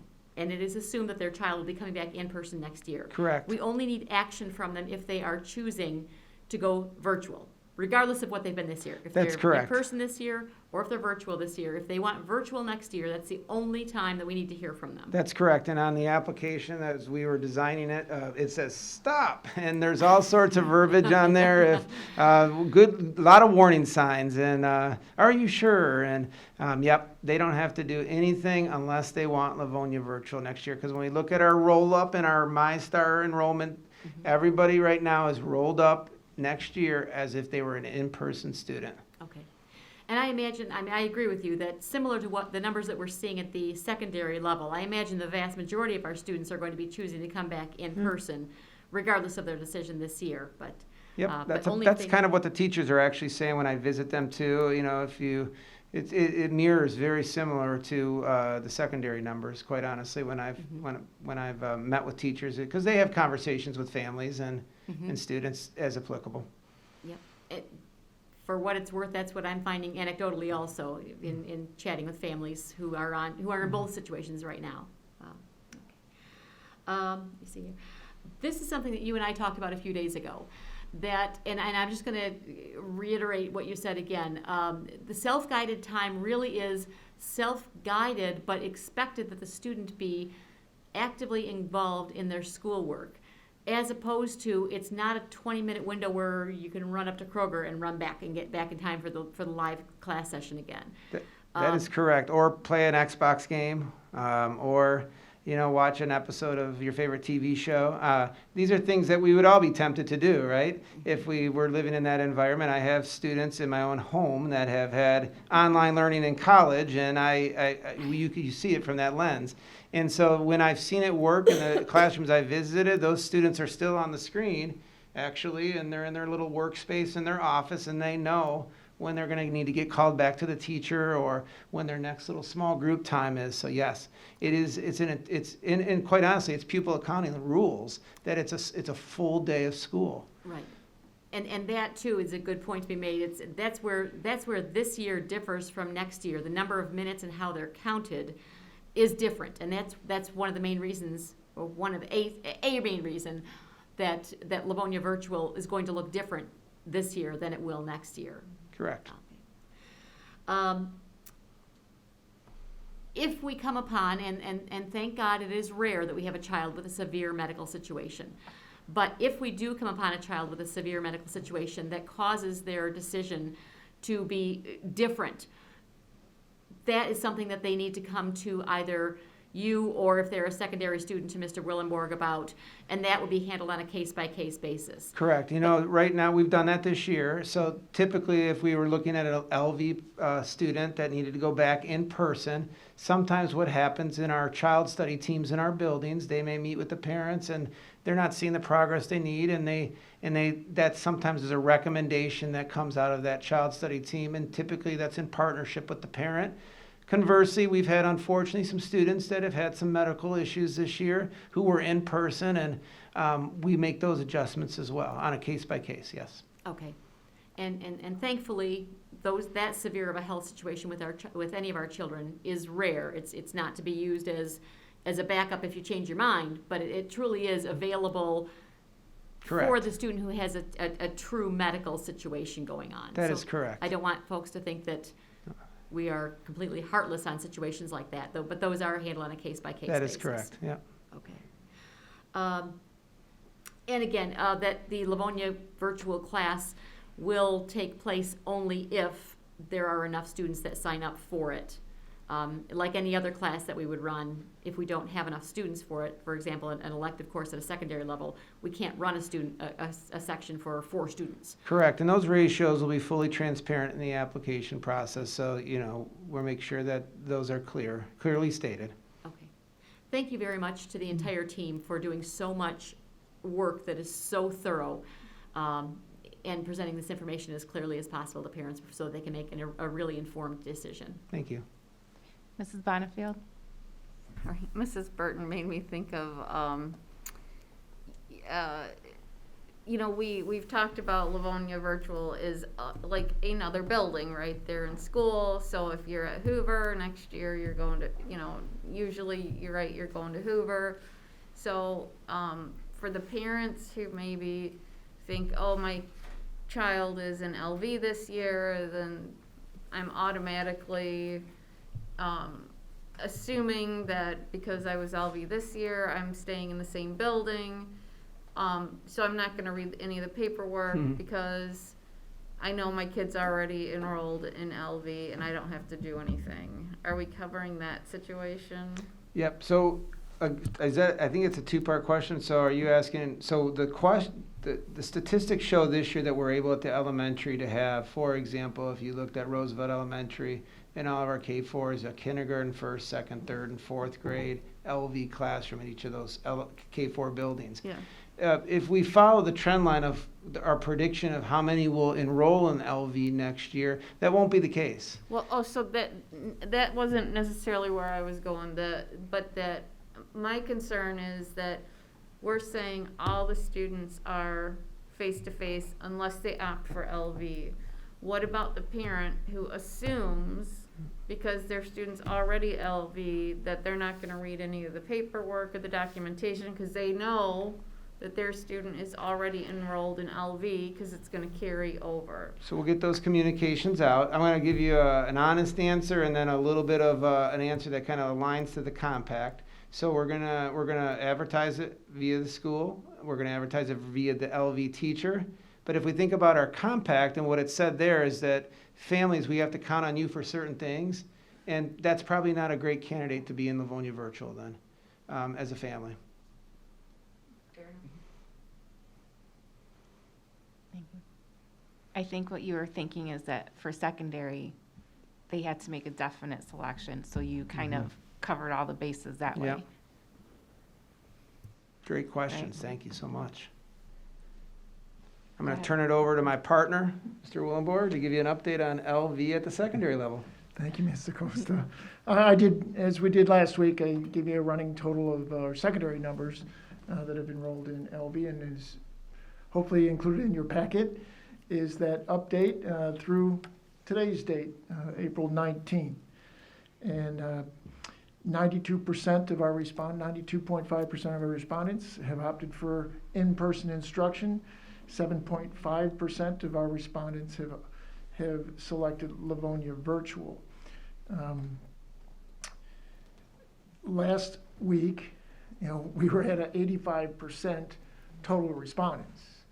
Through some tremendous and diligent work of our secretaries, our administrators, our counselors, we now have, these numbers represent 97.8% of our secondary population. So we feel we're in a good spot.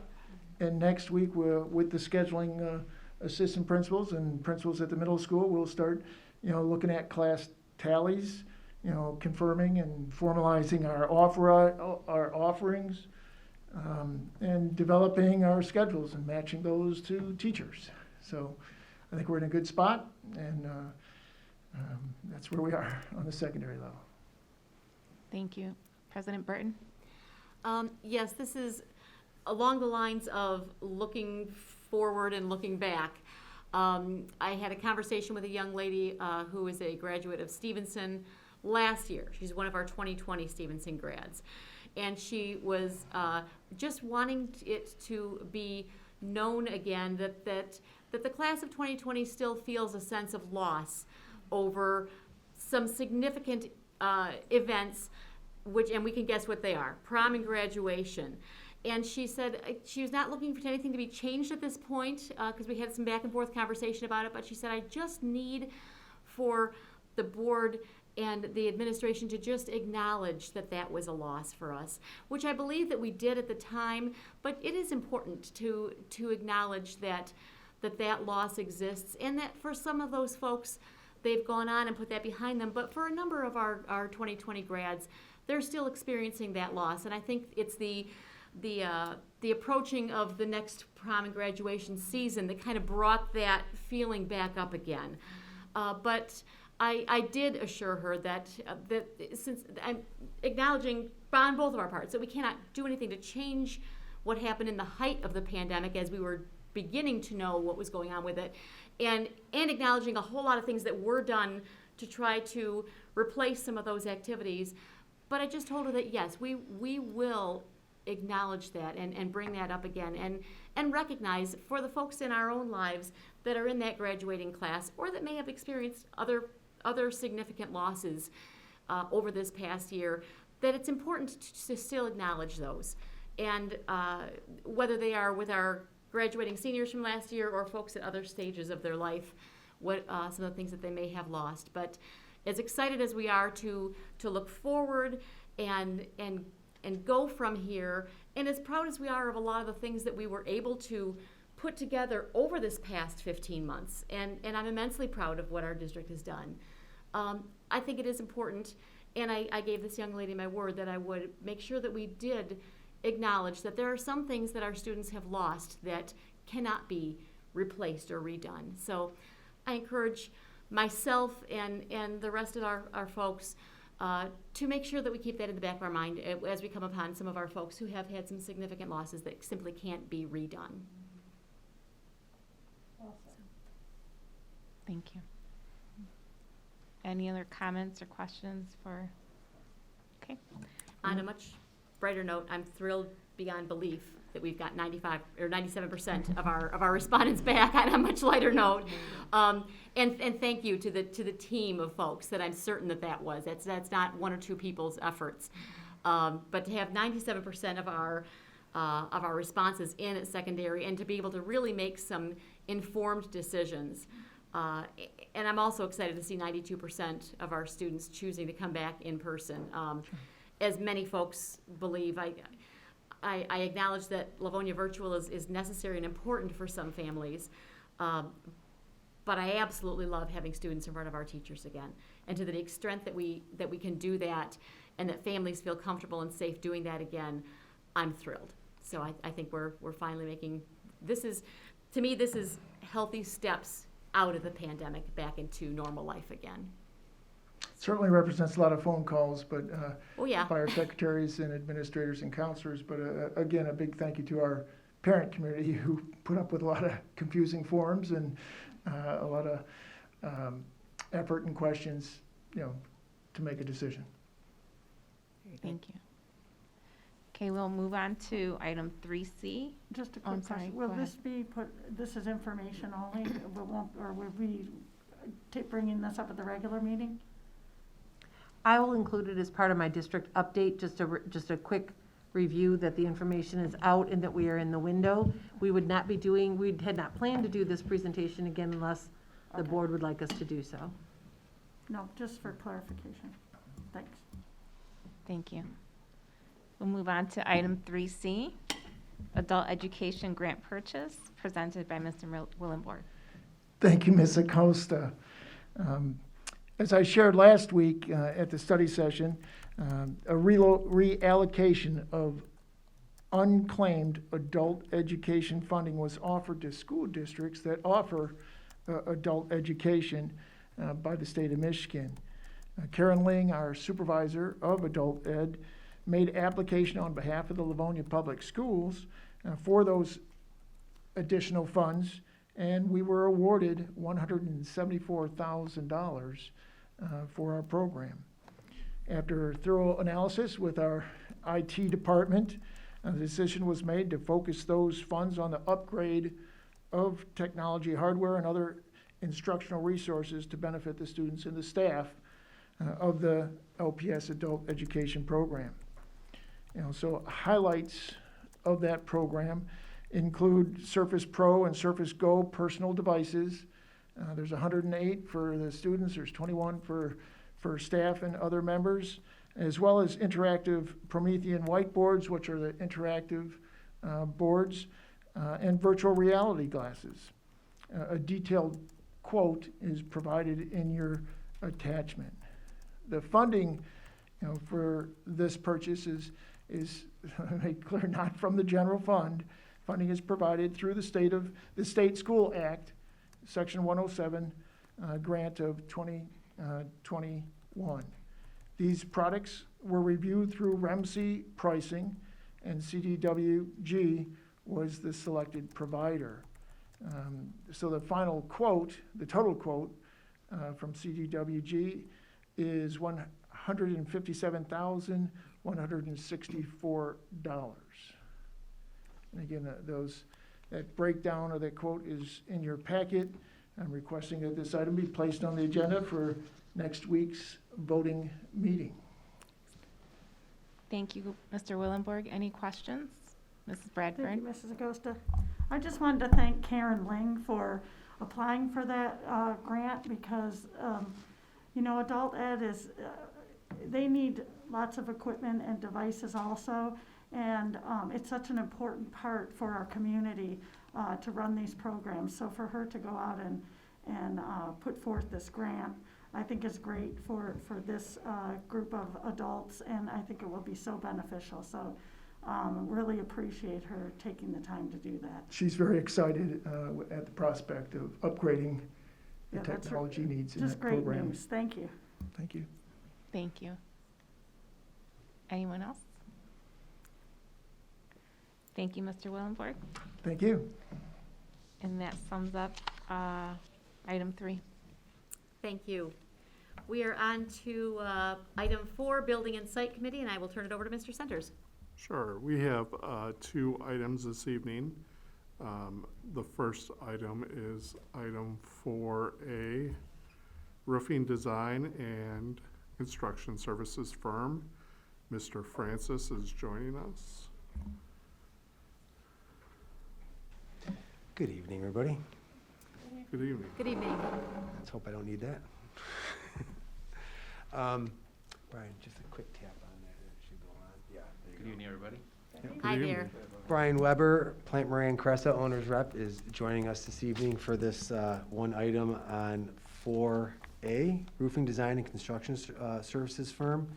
As discussed very briefly at the study session last Monday,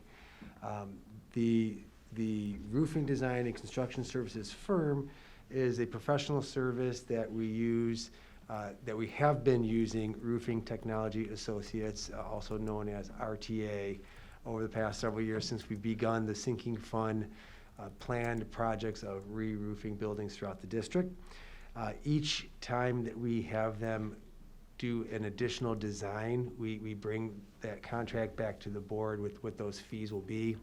And included in your packet is a letter from Plant Moran Cressa, owner's rep, as well as a letter and some details from RTA on what exactly the scope of their work would be, as well as their fees, which their percentage has maintained at 2.8%, which is a very good number in the industry, and it is held over the years that we've been doing this with them. And you'll also note that not only is it design, but also project management or construction services. That's that portion in the agenda, is once the work actually occurs during the summer months, RTA is the representative of Livonia Public Schools in managing. They are essentially the architect of the project, so they are ensuring that whichever roofing company is doing the work, they ensure that they're following the design as planned out and agreed upon by LPS. So that's some brief background. Your packet had also, on top of those two letters, those heat maps of the locations that we're looking to design. And those designs are a portion of Stevenson High School roof, a portion of Franklin High School roof, a Garfield Community School roof, and we're going to make note on a piece that it looks really funky because there's only little dashes of red. We'll explain why that is. That's actually the entire roof that needs to be done, believe it or not, but we'll explain it. And when you see it in person, you look at it and you say, oh yeah, that makes sense. And then the final one was a Grant Elementary design. So those are the items that are in the packet. I'm going to turn it over to Mr. Weber for a couple minutes here, let him run through those roofs and some information on this topic. Thank you, Mr. Francis. Skipping to the heat maps, starting with, looks like we have Stevenson High School. So this heat map is based on a study from 2017 that RTA was hired to walk the roofs, assess conditions of each area of the schools. We've taken it in a color coding to kind of ease of understanding of where our problem areas could be based on age, assign the colors to it. These maps were actually updated in the last month, not based on an updated walk, but just to kind of run it out through the time to better forecast, so we're not looking at data from 2017. So that kicked some of these areas into a yellow or orange, up into the red or the purple, which is in the failed or very poor stages. So that's the information you're looking at right now for each one of these heat maps. We had met with the LPS team, facilities and maintenance, so we used a combined effort of the 2017 data, also looking at maintenance data where we've had a lot of calls for leaks or maintenance that's been costing the district money over the last few years. Combine that data to establish what areas of each of these buildings we'd want to attack. And then also combining that with the logistics, a thought process of how these contractors can get in the building or around the building without having to potentially walk back over if we have to go back in a year or two to hit the same building, not walking over a brand new roof we just put in. And then combine that with, to the level of, if we can't do the whole building because of the square footage, we want to avoid going on a same roof-to-roof connection, we'll call it, because it just leads to leaks. So we look for areas that were breaks in the roof, whether it's a wall or an end section that is an easy termination for the contractor that won't lead to more problems for the district in the meantime before we can get back to the areas of roof we cannot address this year. And on that spot specific for Stevenson, and you'll see it again with Franklin, RTA had done a little cross hatching to show that the areas that we're looking at for them to design. Correct. On the Stevenson one, does that include the purple? It does. So on this map, we are addressing all red and purple at Stevenson. It doesn't help that I have a black and white version, does it? No, I know mine is. I did a photocopy of it. Okay, because I think I initially read that as the purple was not being done because the arrows went to each of the red, so. No, anything cross-hatched, it was just an example of, look, these little spots that look like this with the hatching is what will be designed. It was my hatching an arrow, so I'll take the blame on that one. Yeah, so it is, so sticking to Stevenson, yes, correct, all red and purple is being addressed or proposed for the summer. In just one other note, we also considered size of project, these two high schools, so it'll be Stevenson and Franklin. We know that the contractors can only address so much in the summer, we only have select contractors that can deal with projects this size when they get to this level of area, so we didn't wanna make it too large of a project either for the contractors we've had regular experience with, so that was also kept in mind as we were trying to understand which buildings need to be addressed first. So any questions for Stevenson for hatching? Moving on to Franklin. So Franklin's a little bit different footprint. There are some red areas on this footprint that are not hatched. Once again, based on square footages and logistics of the areas, we had to limit it. Also leaning on facilities in the maintenance department to understand, okay, these areas are red, or you having issues, and we were able to address that. We prioritize the areas that were giving them more trouble than the others. We're also, if you notice that, if you can recall the footprint, we really are going after classroom roofs over classrooms versus roofs over perhaps gyms or other areas. So that's the priority. When we had to choose square footage, that's what we chose. And then one special note for Franklin, there are some gray areas, just to show you that in 2018, we did address a couple areas on the north and east side of the building there. So those were reflected, just to show that this is not the first time we're addressing the building in this program, just based on need. We had a question. Just real quick, there are a couple small areas that are kind of adjacent to areas that look like they're being done that are purple. Are those gonna wait a year, or? Yeah, we're probably gonna be at high schools in 3 different summers. That's what, and for Franklin, if we can do the rest of it in one, we can, because parts of it have been done. But we're really trying to get over those classrooms, the worst parts over classrooms, and also basing it upon the locations of the work orders of leaks that have occurred at the buildings. Okay, so it being purple doesn't. It's not a guarantee because again, if you look at the original, it wasn't purple. We've just time-lapsed it to say, well, if you were red, we're gonna make you purple, but we don't wanna just do that and make our decision. We did that for some visual effect, but the real decision was based upon work orders, based upon leaks in roofs, based upon experience of our maintenance team, and also trying to go after roofs over classrooms, over roofs covering other areas. Okay, sounds good. Okay. Moving on to next one is the one Phil warned you about, was Garfield. So these are, this is an atypical building in the district. As you can see, not every area is touched. It is 100% of the rubber membrane roofing systems on the building. The portions that are not highlighted are a peaked metal roof system that are not in need of repair right now. So we are addressing all rubber membrane flat roof areas in this project, which is roughly 25 to 30% of the building. It's Garfield's a large, well, when it was a K6 and then a K4, it's one of our larger elementary buildings, but when you look at the roof, there's not a lot of square footage there. But the second you look at either a satellite overhead or you just go to the building, you recognize immediately that's what's happening. They're the high point peaks and metal portions versus all the items being done are those low area membranes.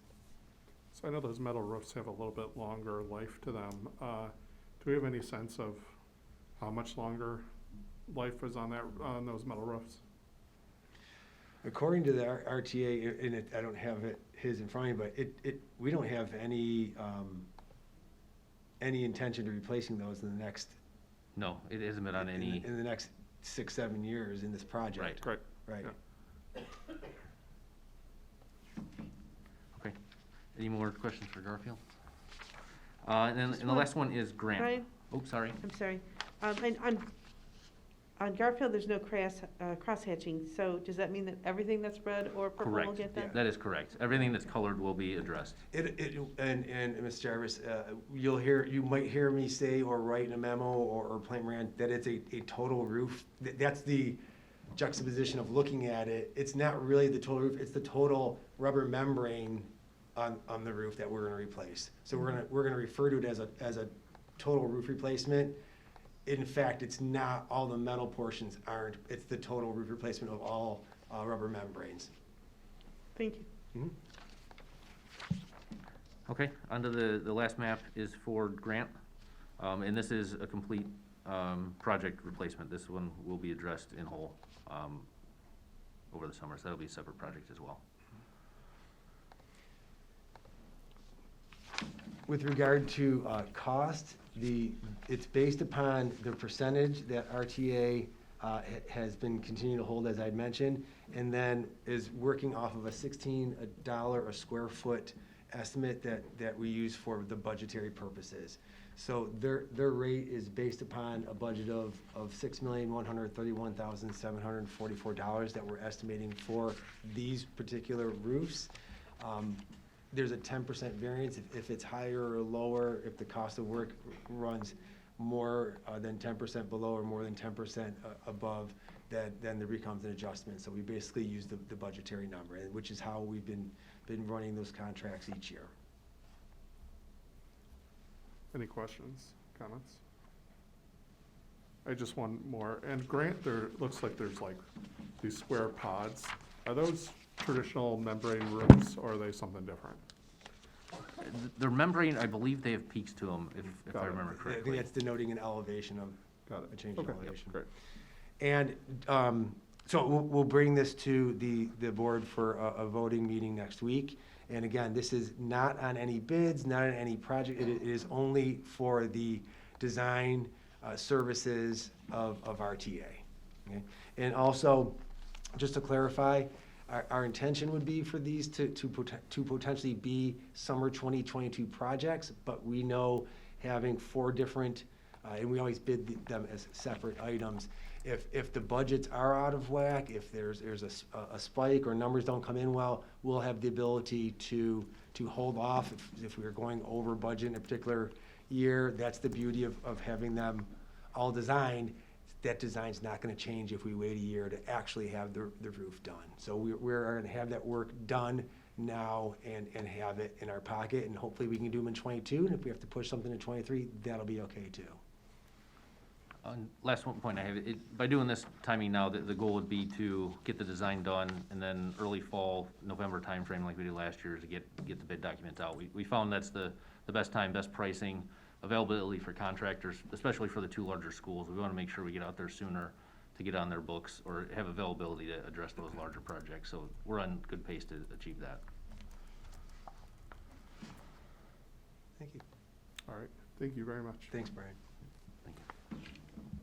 That brings us to item B, which is central office furniture purchase. Yeah, and I think Mrs. Smith, I could try to kill some time here to for I think she's getting Thanks, Brian. the presentation up. Oh, here we go. We've got the quotes. We spoke at the study session about the furniture purchase for the renovation of the central office administration building. We just today had our final meeting just to have the check-in with Interior Environments on the items, the finishes, et cetera. So you're having the quote now handed out to you. Allison is going to run everyone through a presentation. You're all set with it? Yep. A presentation of the finishes, give you a little bit more background, give the community more background if this might be the first time they're hearing about it. I know that you have a couple of different occasions. We've had discussions about the fact that construction on this building is only one aspect. We have to then fill the entirety of the building with furniture. So furniture, for those listening at home, isn't just a chair or a couch. It's actually almost every single item inside the building that isn't actually piped in, electrical wiring, or hard construction itself. So all of the desks, all of the chairs, all of the file cabinets, on and on and on, is every piece of that is considered furniture. So you'll see that in the quote, and then Mrs. Smith will run through, give some more background, and if there's questions, we'll go through it. Yep, thank you very much. I'm sorry, we're having a little bit of technical issues, but hopefully you can see the pictures all right. We'll make sure that you get these and we can print them off for you. So I wanted to start off with just a little bit of background for this folks watching from home, I know the board is very familiar with the operations that take place here in this building, but we've got a number of departments from the HR, finance, student services, academic services, secondary office, elementary office, communications, IT. So in total, we have about 69 employees that work out of this office. In addition to the employees that work here every day, we've got visitors in the form of our staff that come here for professional development. This is also where families come to register. It's also where we welcome new staff for new employee orientation. This is where they come and pick up their packets and turn in information to us. So kind of a first glance at Livonia Public Schools for our community, for teachers, other staff that come and visit. So that's just a little bit of background. We also have a few pictures to show. Again, I know you're very familiar with our building, but for those folks at home, I almost forgot. Our goals for the renovation project.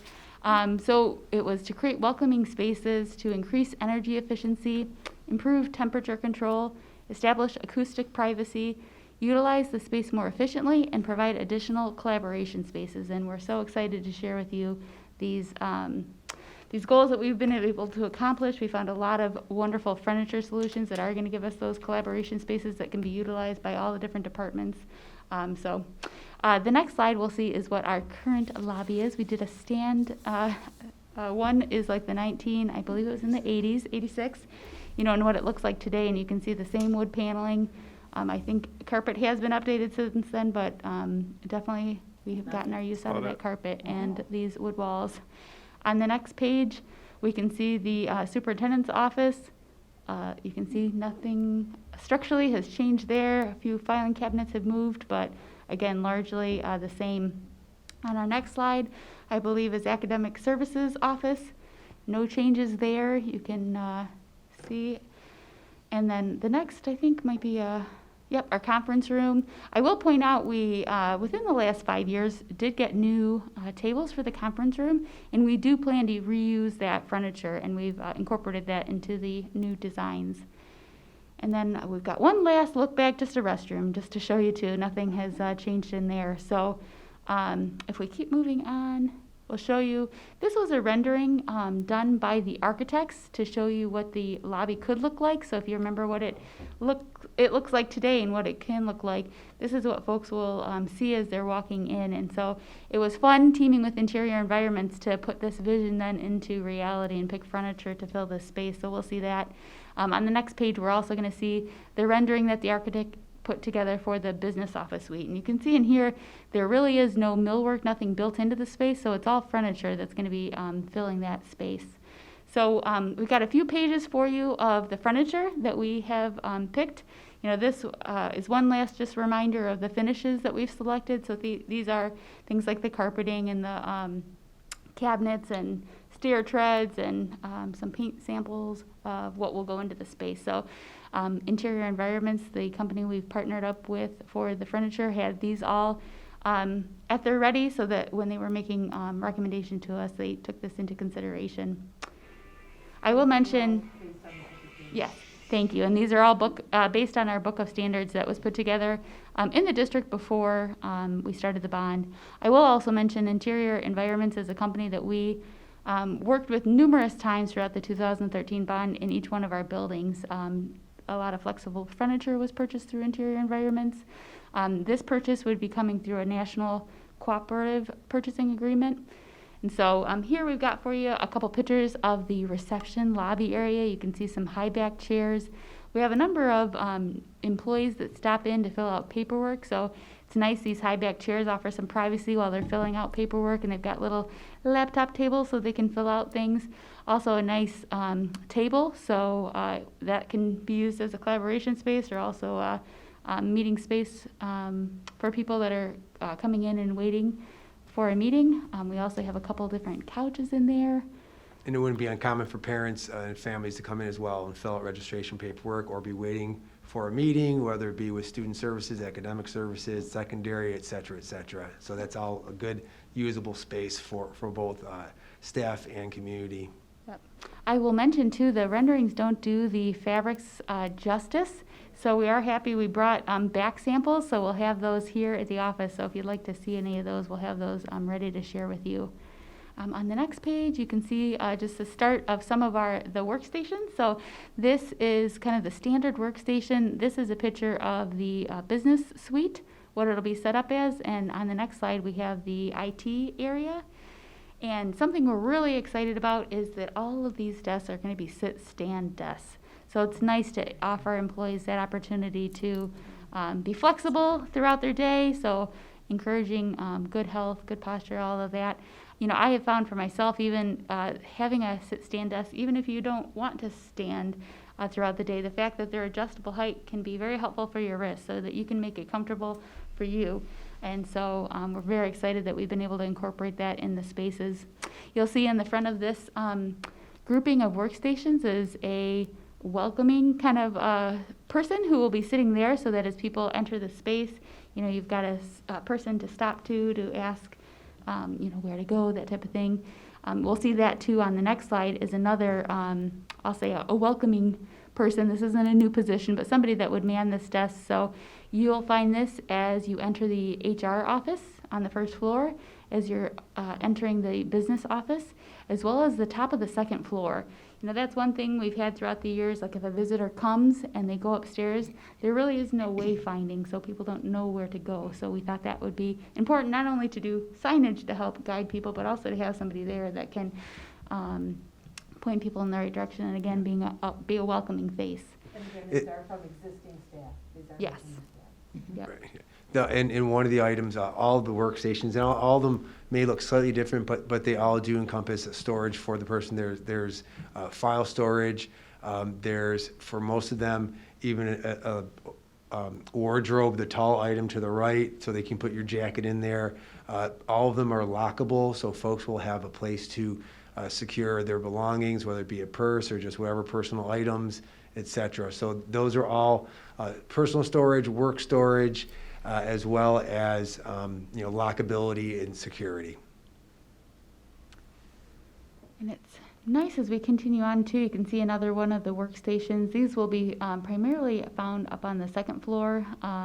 So again, we wanted to offer privacy for the folks that were working there, but also have a little bit of a lower panel so that as people approach them, they can see, you know, somebody there, and then the person sitting there can see somebody approaching again in the hopes of being welcoming. And so that is this one. If we go on, this is a look at what a standard private office will look like, this L-shaped desk. And again, this desk will have that sit-stand capability. And as Phil mentioned, this too also has a wardrobe so you can hang, you know, your things in there, has lockable drawers. One really neat thing that IE proposed and we really liked was the coordination between the workstations and the private offices.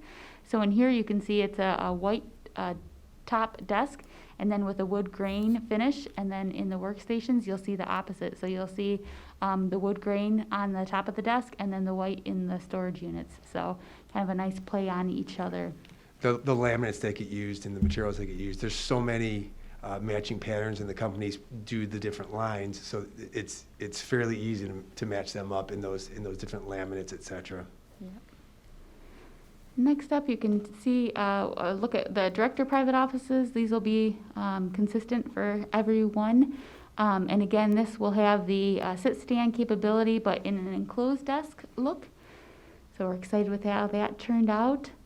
On the next slide, you can see what the superintendent's office will look like. You know, again, same look, just a little different finish. And then if we keep going, this was, as we start in here, some of these different collaboration spaces. So really neat concept, the idea of mixing your filing island with the open collaboration filing. So the filing island with your open collaboration space, so a table that could sit 4 folks. So this will be outside of the student services area as well as the academic services area. So kind of a neat play. Yeah, all of the filing that we have throughout is generally like 3-drawer, like standard high top height, so it can double not only as a workspace, so if you're pulling something out of the file cabinet or putting something in, you can stack above or lay out, but additionally, folks can, whether they be the picture on the right that has the seating, or simply standing next to it and having a brief discussion, or just finding a space. So there's going to be more opportunities in the building, and as it will be reconfigured to have meetings, quick collaborations, sitting down and doing some work on your own if you want, in what you would traditionally think of as out in the hallway, but it's more of an open concept. So you don't need to be in a private room with a closed door. You might just have a conversation, and we find ourselves standing in the hall talking to each other all the time now. Well, we would have a place if we wanted to kind of move on up over to and have a flat surface for ourselves if we had a brief discussion outside. So much more of an open concept, much more of a collaborative atmosphere of using the furniture both for storage as well as for working at. We can see as we continue on another look. Again, I didn't include pictures of all of the spaces. This was one of the popular tables that we kind of fell in love with. It comes in both a standing height as well as a sitting height, and it offers power underneath the tabletop. So, you know, so many of us with our laptops now, so the ability to plug in your laptop and work from there, and also again offering that flexibility if you'd like to stand or if you'd like to sit, that you have both of those options. So this one in particular is a hoteling station we're looking at. So we've got coaches in the academic services area that don't currently have a space. So they're primarily, you know, out in the buildings, but then they do come and work from central office on Fridays and normally looking for a space. And so now they'll have a home, somewhere that they can come, and it's a designated space. And what's so nice about it too, it's not only for that. You know, the idea that if it's open on a Monday and another group wants to sit there, that it's open. So, again, It's not somebody's. It's not, I'm going to leave my bag here. It is simply to jump into. We find student services employees who end up here, have to make phone calls to parents, or simply just sit and work for a little while, or there might be some PD. They stick around after or come in before to get some work done with regard to that. I've seen principals come here for a meeting and need a spot to just take a few minutes, catch up on some emails from the building or anything that's occurring. So these hoteling spaces are going to be, and it's a very common item now in business offices where folks, while we don't have multiple different offices in different cities, we do have multiple buildings in our district. So if someone comes here from another building, they don't feel like they're completely out of sorts and don't have anywhere to go. They can grab one of the hoteling spots and do a little work. Let's see another area that we thought turned out really well. This is going to be in the future student services area. So if you're familiar with their space that they're in now, they're in an open office, and that's worked really well for them. And, you know, one of the things that we were able to garner through this new furniture is, again, more collaboration space. So instead of just, you know, the desks in the room, now they not only have the desks, but then they have these, you know, tables and side chairs that they can meet at. So we're very excited to see that space come to life. I think if we go on, we have another example. Again, I didn't include pictures of everything, but I'd be happy to share that with the board if you'd like to see each room. But this was something that we've discovered through the purchase of the current tables that we have in Conference Room A. We found that we get a lot of use out of these mobile tables. So you can put them all together, so you can form a more traditional conference room table, but that you have that flexibility to pull them apart and use them as you need them in a space. So we liked those, and so we wanted You don't have to travel to room A to see them. I'm sitting in one, so is she, and so is Mrs. Oquist. This table right here, actually, I took out of A, which is up on the second floor, flipped up the top, kicked open the wheels, and unlocked them, wheeled it down to the elevator, brought it down, came right through here and set it up, and afterwards I'll take it right back up again. It's really nice. We can move them over to the side here for a different table or for a different configuration. We have them in the collaboration room. These have been very, very useful. Mm-hmm. So again, one of our favorite tables, you know, just from another space. Again, what's nice about this table too is it came in various lengths. So we've got tables as small as seating 4, I think, in the business office, they go up to 8 is the hoteling station. And I think this is one that we're seeing again that would be for 8 folks. So. And again, some more soft seating up on the second floor. If you'll recall, back on the second floor, in the back building, will be the extra large conference room, so large enough to accommodate our elementary principals' meetings. And then they'll have this kind of soft seating outside of it, as well as that tall table that we just saw on the previous page, so that if there's breakout work happening with their group, that they've got spaces to go to just outside of the conference room, and, also for the staff that work here all the time, just to have that flexibility to go work from another space and kind of change your view for a little while. So we see this getting a lot of use. Related to that, and that stack chair isn't in it, but next to this space up in the back building on the second floor, there's another area with a high top table, and the TV or the screen like we're using now is up on the wall next to it, so meetings can be taken right out there in the open. So that could be just a one-off meeting, having the capability, because I know that every time I had a meeting this morning talking about different items with folks from maintenance, and Mr. Green had joined us. I grabbed my laptop, I plugged into the screen, and we were able to go through and share the same document. So that capability, even though some might say it's out in the open or it's out in the hall, it's not really. It's what it's meant to be. So the furniture is flexible enough to be, just have a seat for a moment, or also have a small group breakout from an elementary principals meeting to work together and can still share their screen on the big screen and collaborate together right there in that space. And it's not walking into a traditional conference room, signing it up, signing it out, closing the door behind you. You're just right there. Let's just do this now, spend 15 minutes and meet and work. That does remind me of one of the neat things too, and this is our last slide, so thank you, Ms. O'Brien. One of the features we'll have in those conference room too are these little panels that'll be on each one of them too, and it's really neat because it'll show you right at a glance of when that room is available, and the backlight will be green if it's available and red if it's in use. But you can see if maybe I'm walking by and it's open, and I can see that the next meeting's happening there in half an hour. So you can book the room right there for the next 30 minutes. So instead of having to run back to your office or go check it, that it'll be right there at a glance. So I could see that being used a lot by our office. So those are the few pictures we brought to share with you tonight. Again, I'm happy to share the finishes. We brought some of the fabrics with us so we could show you what that would look like. Just a reminder, this would be coming out of our capital projects fund. And again, that capital projects fund was funded from sale of proceeds from sale of property. So again, it was the board's intent to align one-time revenues with one-time purchases such as this. And Mr. Francis brought the construction, what would he be, construction manager? Hard construction costs. And we are doing the general contracting. Mm-hmm. Yep, so brought that in March, and so this would round out this, central office project. We're very happy that this falls in line with our overall budget for the project. In looking at what we spent in buildings and what we had as far as revenue available, we were really targeting about $3 million for this project. And with this furniture purchase, it still keeps us in line with our overall budget. So we've got for you tonight, again, I was not planning to go line by line, but I'm happy to do that if anything catches your eye. But this is a detailed budget. They've broken it up very nicely by floor and then by space. So you can see what's included in there. And you can see the total, including shipping and installation, comes to just under $507,000. So. And again, that was in line with what we thought, because unlike other buildings, this is largely furniture that's going to house this. We don't have a lot of casework in here.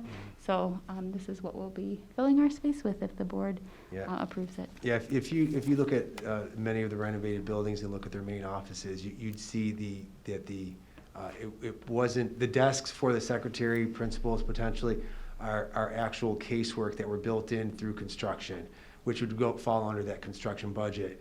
We don't have that in this building. It is all freestanding furniture. Even though the workstations that we showed you will interconnect and the electricity will be daisy chained together, the data, et cetera, it's still not considered an immobile and piece of casework. It can be broken apart and taken out. So everything in this building is pretty much furniture, whereas we had quite a bit of casework done in classrooms, the cabinetry, all of those items. Much of what you'll see in looking at the floor plan and all of the file cabinets in here, we are putting a laminate top on top of those, so that it becomes now, like I described earlier, a space for folks that could work at, gather at, use to lay out documents, et cetera. So we're really trying to combine the workspace, furniture together to utilize.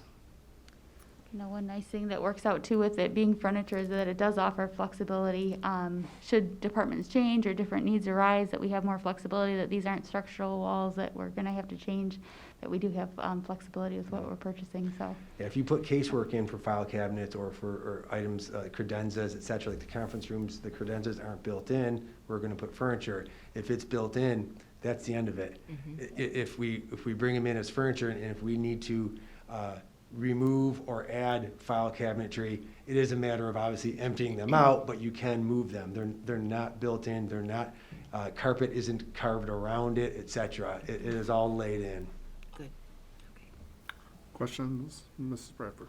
Thank you.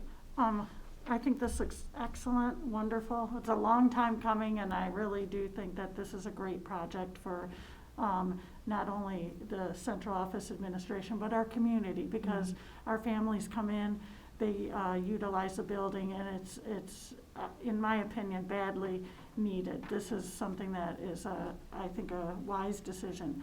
I do have a question on I know you said there's lots of open spaces for communicating and gathering for a meeting. Can you refresh my memory? In like the student services office where you might need a little more privacy, were there some rooms that were going to be just private? Student services office is now and will continue to be, although it'll obviously be set up and look different, is an open space where they have their desks all together. So they don't have individual private offices, and that was by choice. But in need of a private space to meet, much like Mrs. Smith had described, we do have conference rooms and small meeting rooms that we're going to have that can be signed out. We currently use our Google Calendars to sign up our conference rooms in the building. This can tie in, so it can be right at the door itself. So if you just need a quick 15 minutes and you see that it's green, it's open, hey, no one's coming in for another 45 minutes, we've got time, let's duck in, you can use those. Again, there's also other small meeting rooms throughout. Some of the departments, like in finance, they have a small, it probably can hold 4, maybe 6 people in that meeting room, so they have that space. HR has a conference room that they can use that space. And then there are multiple private meeting rooms, conference rooms throughout the building for sign up. Great. And frankly, if anyone ever needed. I remember, I was trying to refresh my memory, but I thought there Yeah, were. we do have it, and frankly, there's enough of the other ones where if somebody really needed it and all the quote-unquote common for sign-out conference rooms were booked up, there's other spaces that we still have. I have a very small meeting room.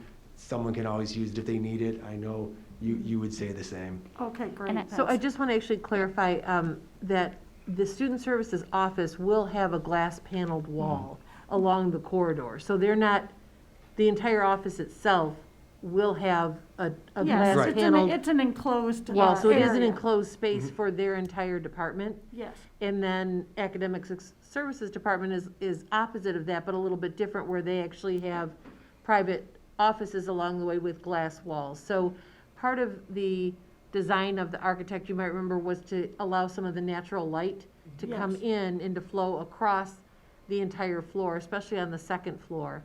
And so that is accomplished, but there are private areas as well as some areas that are sectioned off, but we're using a frosted glass or an opaque glass. Sure. So the light will still come through. So they're in an enclosed space, but it is still open and available within that room. Perfect. I was just thinking about that as you were discussing all the area, because a lot of times I think there is a great area for you just to sit and talk and communicate, but there will be times, obviously, when people need some privacy. So Definitely. That was too, speaking of privacy, one of our goals for this renovation, and Phil and I like to tease, because our offices are right next to each other, that we just have ongoing conversations throughout the day because there is no privacy between the walls. So that was something that we talked to with the architect, and we're excited that we actually will have some privacy. And, you know, they say that if you're close to the wall, like maybe you could hear like a hum or something like that, but you can't actually hear, you know, words or anything like that. And that is definitely not what we have now. So Yeah, from a construction standpoint, there's sound attenuation that's been purposefully put into in some offices more so than others. The superintendent's office certainly has sound attenuation in her conference room and office for those private conversations, HR, et cetera. It'll be much more solid than here. One but thing, didn't hear now, I should say. yeah, and I don't know if we mentioned this, but there's also going to be a phone room on each floor. Did we say that yet No, tonight? I don't think we did. So it's really nice. So if you think of a staff member that's working in one of the open, collaboration areas, or in the business office and IT, that if they do have a personal phone call that they have to make, that there is a phone room that they can go to, and there's one again located on the first floor and the second floor. So I think that's something really nice for our staff. And again, that could be those personal phone calls, but it also could be the student services coordinator that needs to call a parent and have a private conversation, that they could go in that That's room as well. exactly what I was looking for. Yeah, Thank you. yep. Thanks. Anything else? Well, this is impressive. The photos really add a lot, obviously. It allows us to picture kind of what things will look like. So looking forward to this. I assume you want it on the regular? On regular for voting next week, please. Great. Thank you. Thank you both. Thank you. That concludes building and site. Thank you. The next item on our agenda is item 5, policy, and I will turn that over to Mr. Johnson. Thank you, President Burton. We have one item, policy revisions, and Mr. Abate will be leading our discussion. Good evening. Hello, how are you all? Good. Good evening. All right, so as we discussed briefly last week, we have several policy items here. Nothing too heavy. We've just done some refresh of some language, eliminated some outdated pieces that I can highlight in a moment, and just generally kind of touched up these personnel policies. The only one that we that you kind of sent back to us to kind of take a closer look at, Superintendent Oquist and I, was GBC. That was the first one on the list there, the professional personnel selection and recruitment. And once we had an opportunity to sit and look at it in more detail, we felt like there were more changes that were worthy of making there. Again, so in that initial paragraph, that was just a little bit of refreshing some language to make it flow a little bit. But that second paragraph, which is where we had that discussion about the classification of those positions, the term regular. And so we didn't feel like we really needed to even go that route, but just a little bit of a rearrange there. And we came up with teachers and other professional staff must be qualified for full state approval in the area of their specialty. Only teachers who have a valid teaching certificate or authorization will be considered for positions in the Livonia Public School district. So I think that that pretty much hits the point on that one. There was also just a couple of items in those last couple of paragraphs that didn't seem to be necessary. The promising candidates may be given the benefit of interviews by more than one staff member. We typically have interview teams that work through those processes, so it's pretty rare that you'd see one or two people in that anyway. And we also don't often have folks come and visit before they're finishing up that process, which is why we eliminated that final line. The teaching candidates are encouraged to visit prior to final selection. So that was that's where we landed on that particular policy. Good. Okay, any questions on that? No. Okay. All right, then we had GBF, personnel teacher placement. This was one where we were eliminating a little bit of outdated language as it related to highly qualified. That was the cross out in the beginning there. The key point here being the red, all elementary, secondary, and special education teachers must be certified or authorized to teach the grade levels and subject areas to which they are assigned. I'll note at the bottom here, there's some language that we eliminated repeatedly through the remainder of the policies. These were things that we've already done, so it wasn't necessary to continue to have them there. For the public, the administration is charged with the development of administrative procedures consistent with this policy and applicable law. We have already done that, so it's no longer needed to be in the policy. And then additionally, this policy and the administrative procedures developed under this policy shall take effect upon the expiration of the applicable collective bargaining agreement currently in effect, or on the date that a successor collective bargaining agreement takes effect, whichever is sooner. Again, outdated language, it's already, we've already moved on from that, so not needed. So we took it out of each of the policies that go forward from there. Okay, any questions on that? No. Okay. We had an administrative procedure that we just reviewed and didn't offer any changes for. That was GBF. The teacher placement piece that went along with the last one. And then the GBG, staff reductions and recalls. So this was one where we suggested a little bit more of a significant rewrite. You can see we crossed out the entire initial piece. It relates, as I mentioned last week, it relates to two things. The general overview being the philosophy of the district to retain effective teachers in two situations. In situations where we are reducing a program or a position, or really any personnel decision that results in the elimination of a position, but then also the notion of applying the desire to keep effective teachers in a situation when we're operating with on a recall or hiring after one of those situations has occurred, a program reduction or the elimination of a position. So in the initial paragraph, it kind of all flowed together as one sentence, and we were trying to hit all of those things with a lot of commas and ors. I felt like that was difficult to read. And so I think with the revision here, we have two sentences that capture both situations, and I think make the point a little bit more plain for folks to follow. Okay, questions on that one? All right. All right. Then we had the administrative procedures to go with that. We were not recommending changes there. And then we had GBIA, teacher evaluations. Again, just small tweaks there. Added the designee piece because it had only listed the superintendent as having the function of adopting and implementing an evaluation tool. And then again, eliminated the language that was a little bit outdated there. Questions, comments? Looks good. And then the administrative procedures for GBIA, the teacher evaluations. This one we had some significant changes, but again, it's removing items that no longer apply. So you see, there's for the public, there's references to years that go back to 2013, 2014. Law and policy has changed to this point, so we remove that. Key piece there: the percentage of the annual year-end evaluation based on the student growth and assessment data will be equal to the percentage established by law. It gives us that general flexibility, so we know that we're always in compliance with whatever changes the law may make. And then as you scroll into the second page, we just had, there was a list here, and there's just a lot of, it just seemed to flow better by saying, shall in the beginning, and then lining them up the way we did, so we didn't say that over and over again. So that's just a style piece that I think makes it flow a little better, nothing substantial. Okay. Any questions on any of the policy changes? Tony, we've scratched out or crossed out the dates. We'll put the new dates for the meeting, the regular meeting when we... 26, 21. Right. Okay.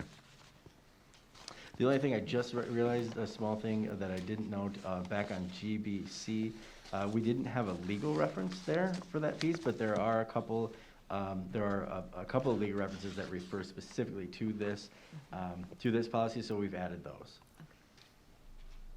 Okay. All right. If there are no other questions, then President Burton, we are concluded with policy. Terrific. All right, thank you very much. Thanks, Tony. Thank you, Mr. Bade. This will go on the regular meeting for the first. Yes, it'll be for a first reading.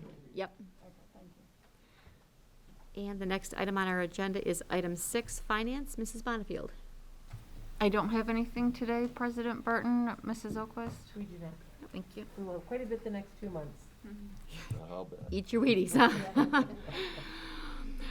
The next item on our agenda is item 7, Personnel Committee. Mrs. Bradford. President Johnson, I don't have anything to report. Mrs. Oquist? I'm no longer present. That's okay. We can. President Burton. Not a problem. Oh, Lordy. Okay, we're good on personnel? Terrific. Item 8 is Legislative Committee. Mrs. Jarvis. We have no agenda items that I'm aware of. Mrs. Oquist, do we have any? Nothing specific. I do want to make note that because we are moving forward with the standardized assessment as required by the state and the federal government, unfortunately, there has been no change with regard to the 3rd grade reading legislation. So at this point in time, that is still in effect. And so we will be communicating clearly with our families. We've long established where we are. Our position on that is that we will not be retaining third grade students. We will be providing them clear supports, but using every good cause exemption at our disposal to have students move to fourth grade, and certainly having this law in place while we continue to work to meet the needs of students while in a pandemic really certainly begs the question of the necessity of that in normal times, let alone in this period of time. But I want to assure our families that we will communicate clearly with them about the process. We will support their learners as we have continued to do, and when they are in third grade now and when they are in fourth grade next year. Thank you, Mrs. O'Quist. Are there any questions? No. And that concludes legislative, President Burton. And that brings us to the end of our agenda this evening. Thank you to you folks who have hung in there with us for quite a lengthy meeting. We are now adjourned. Have a nice evening. Bye-bye.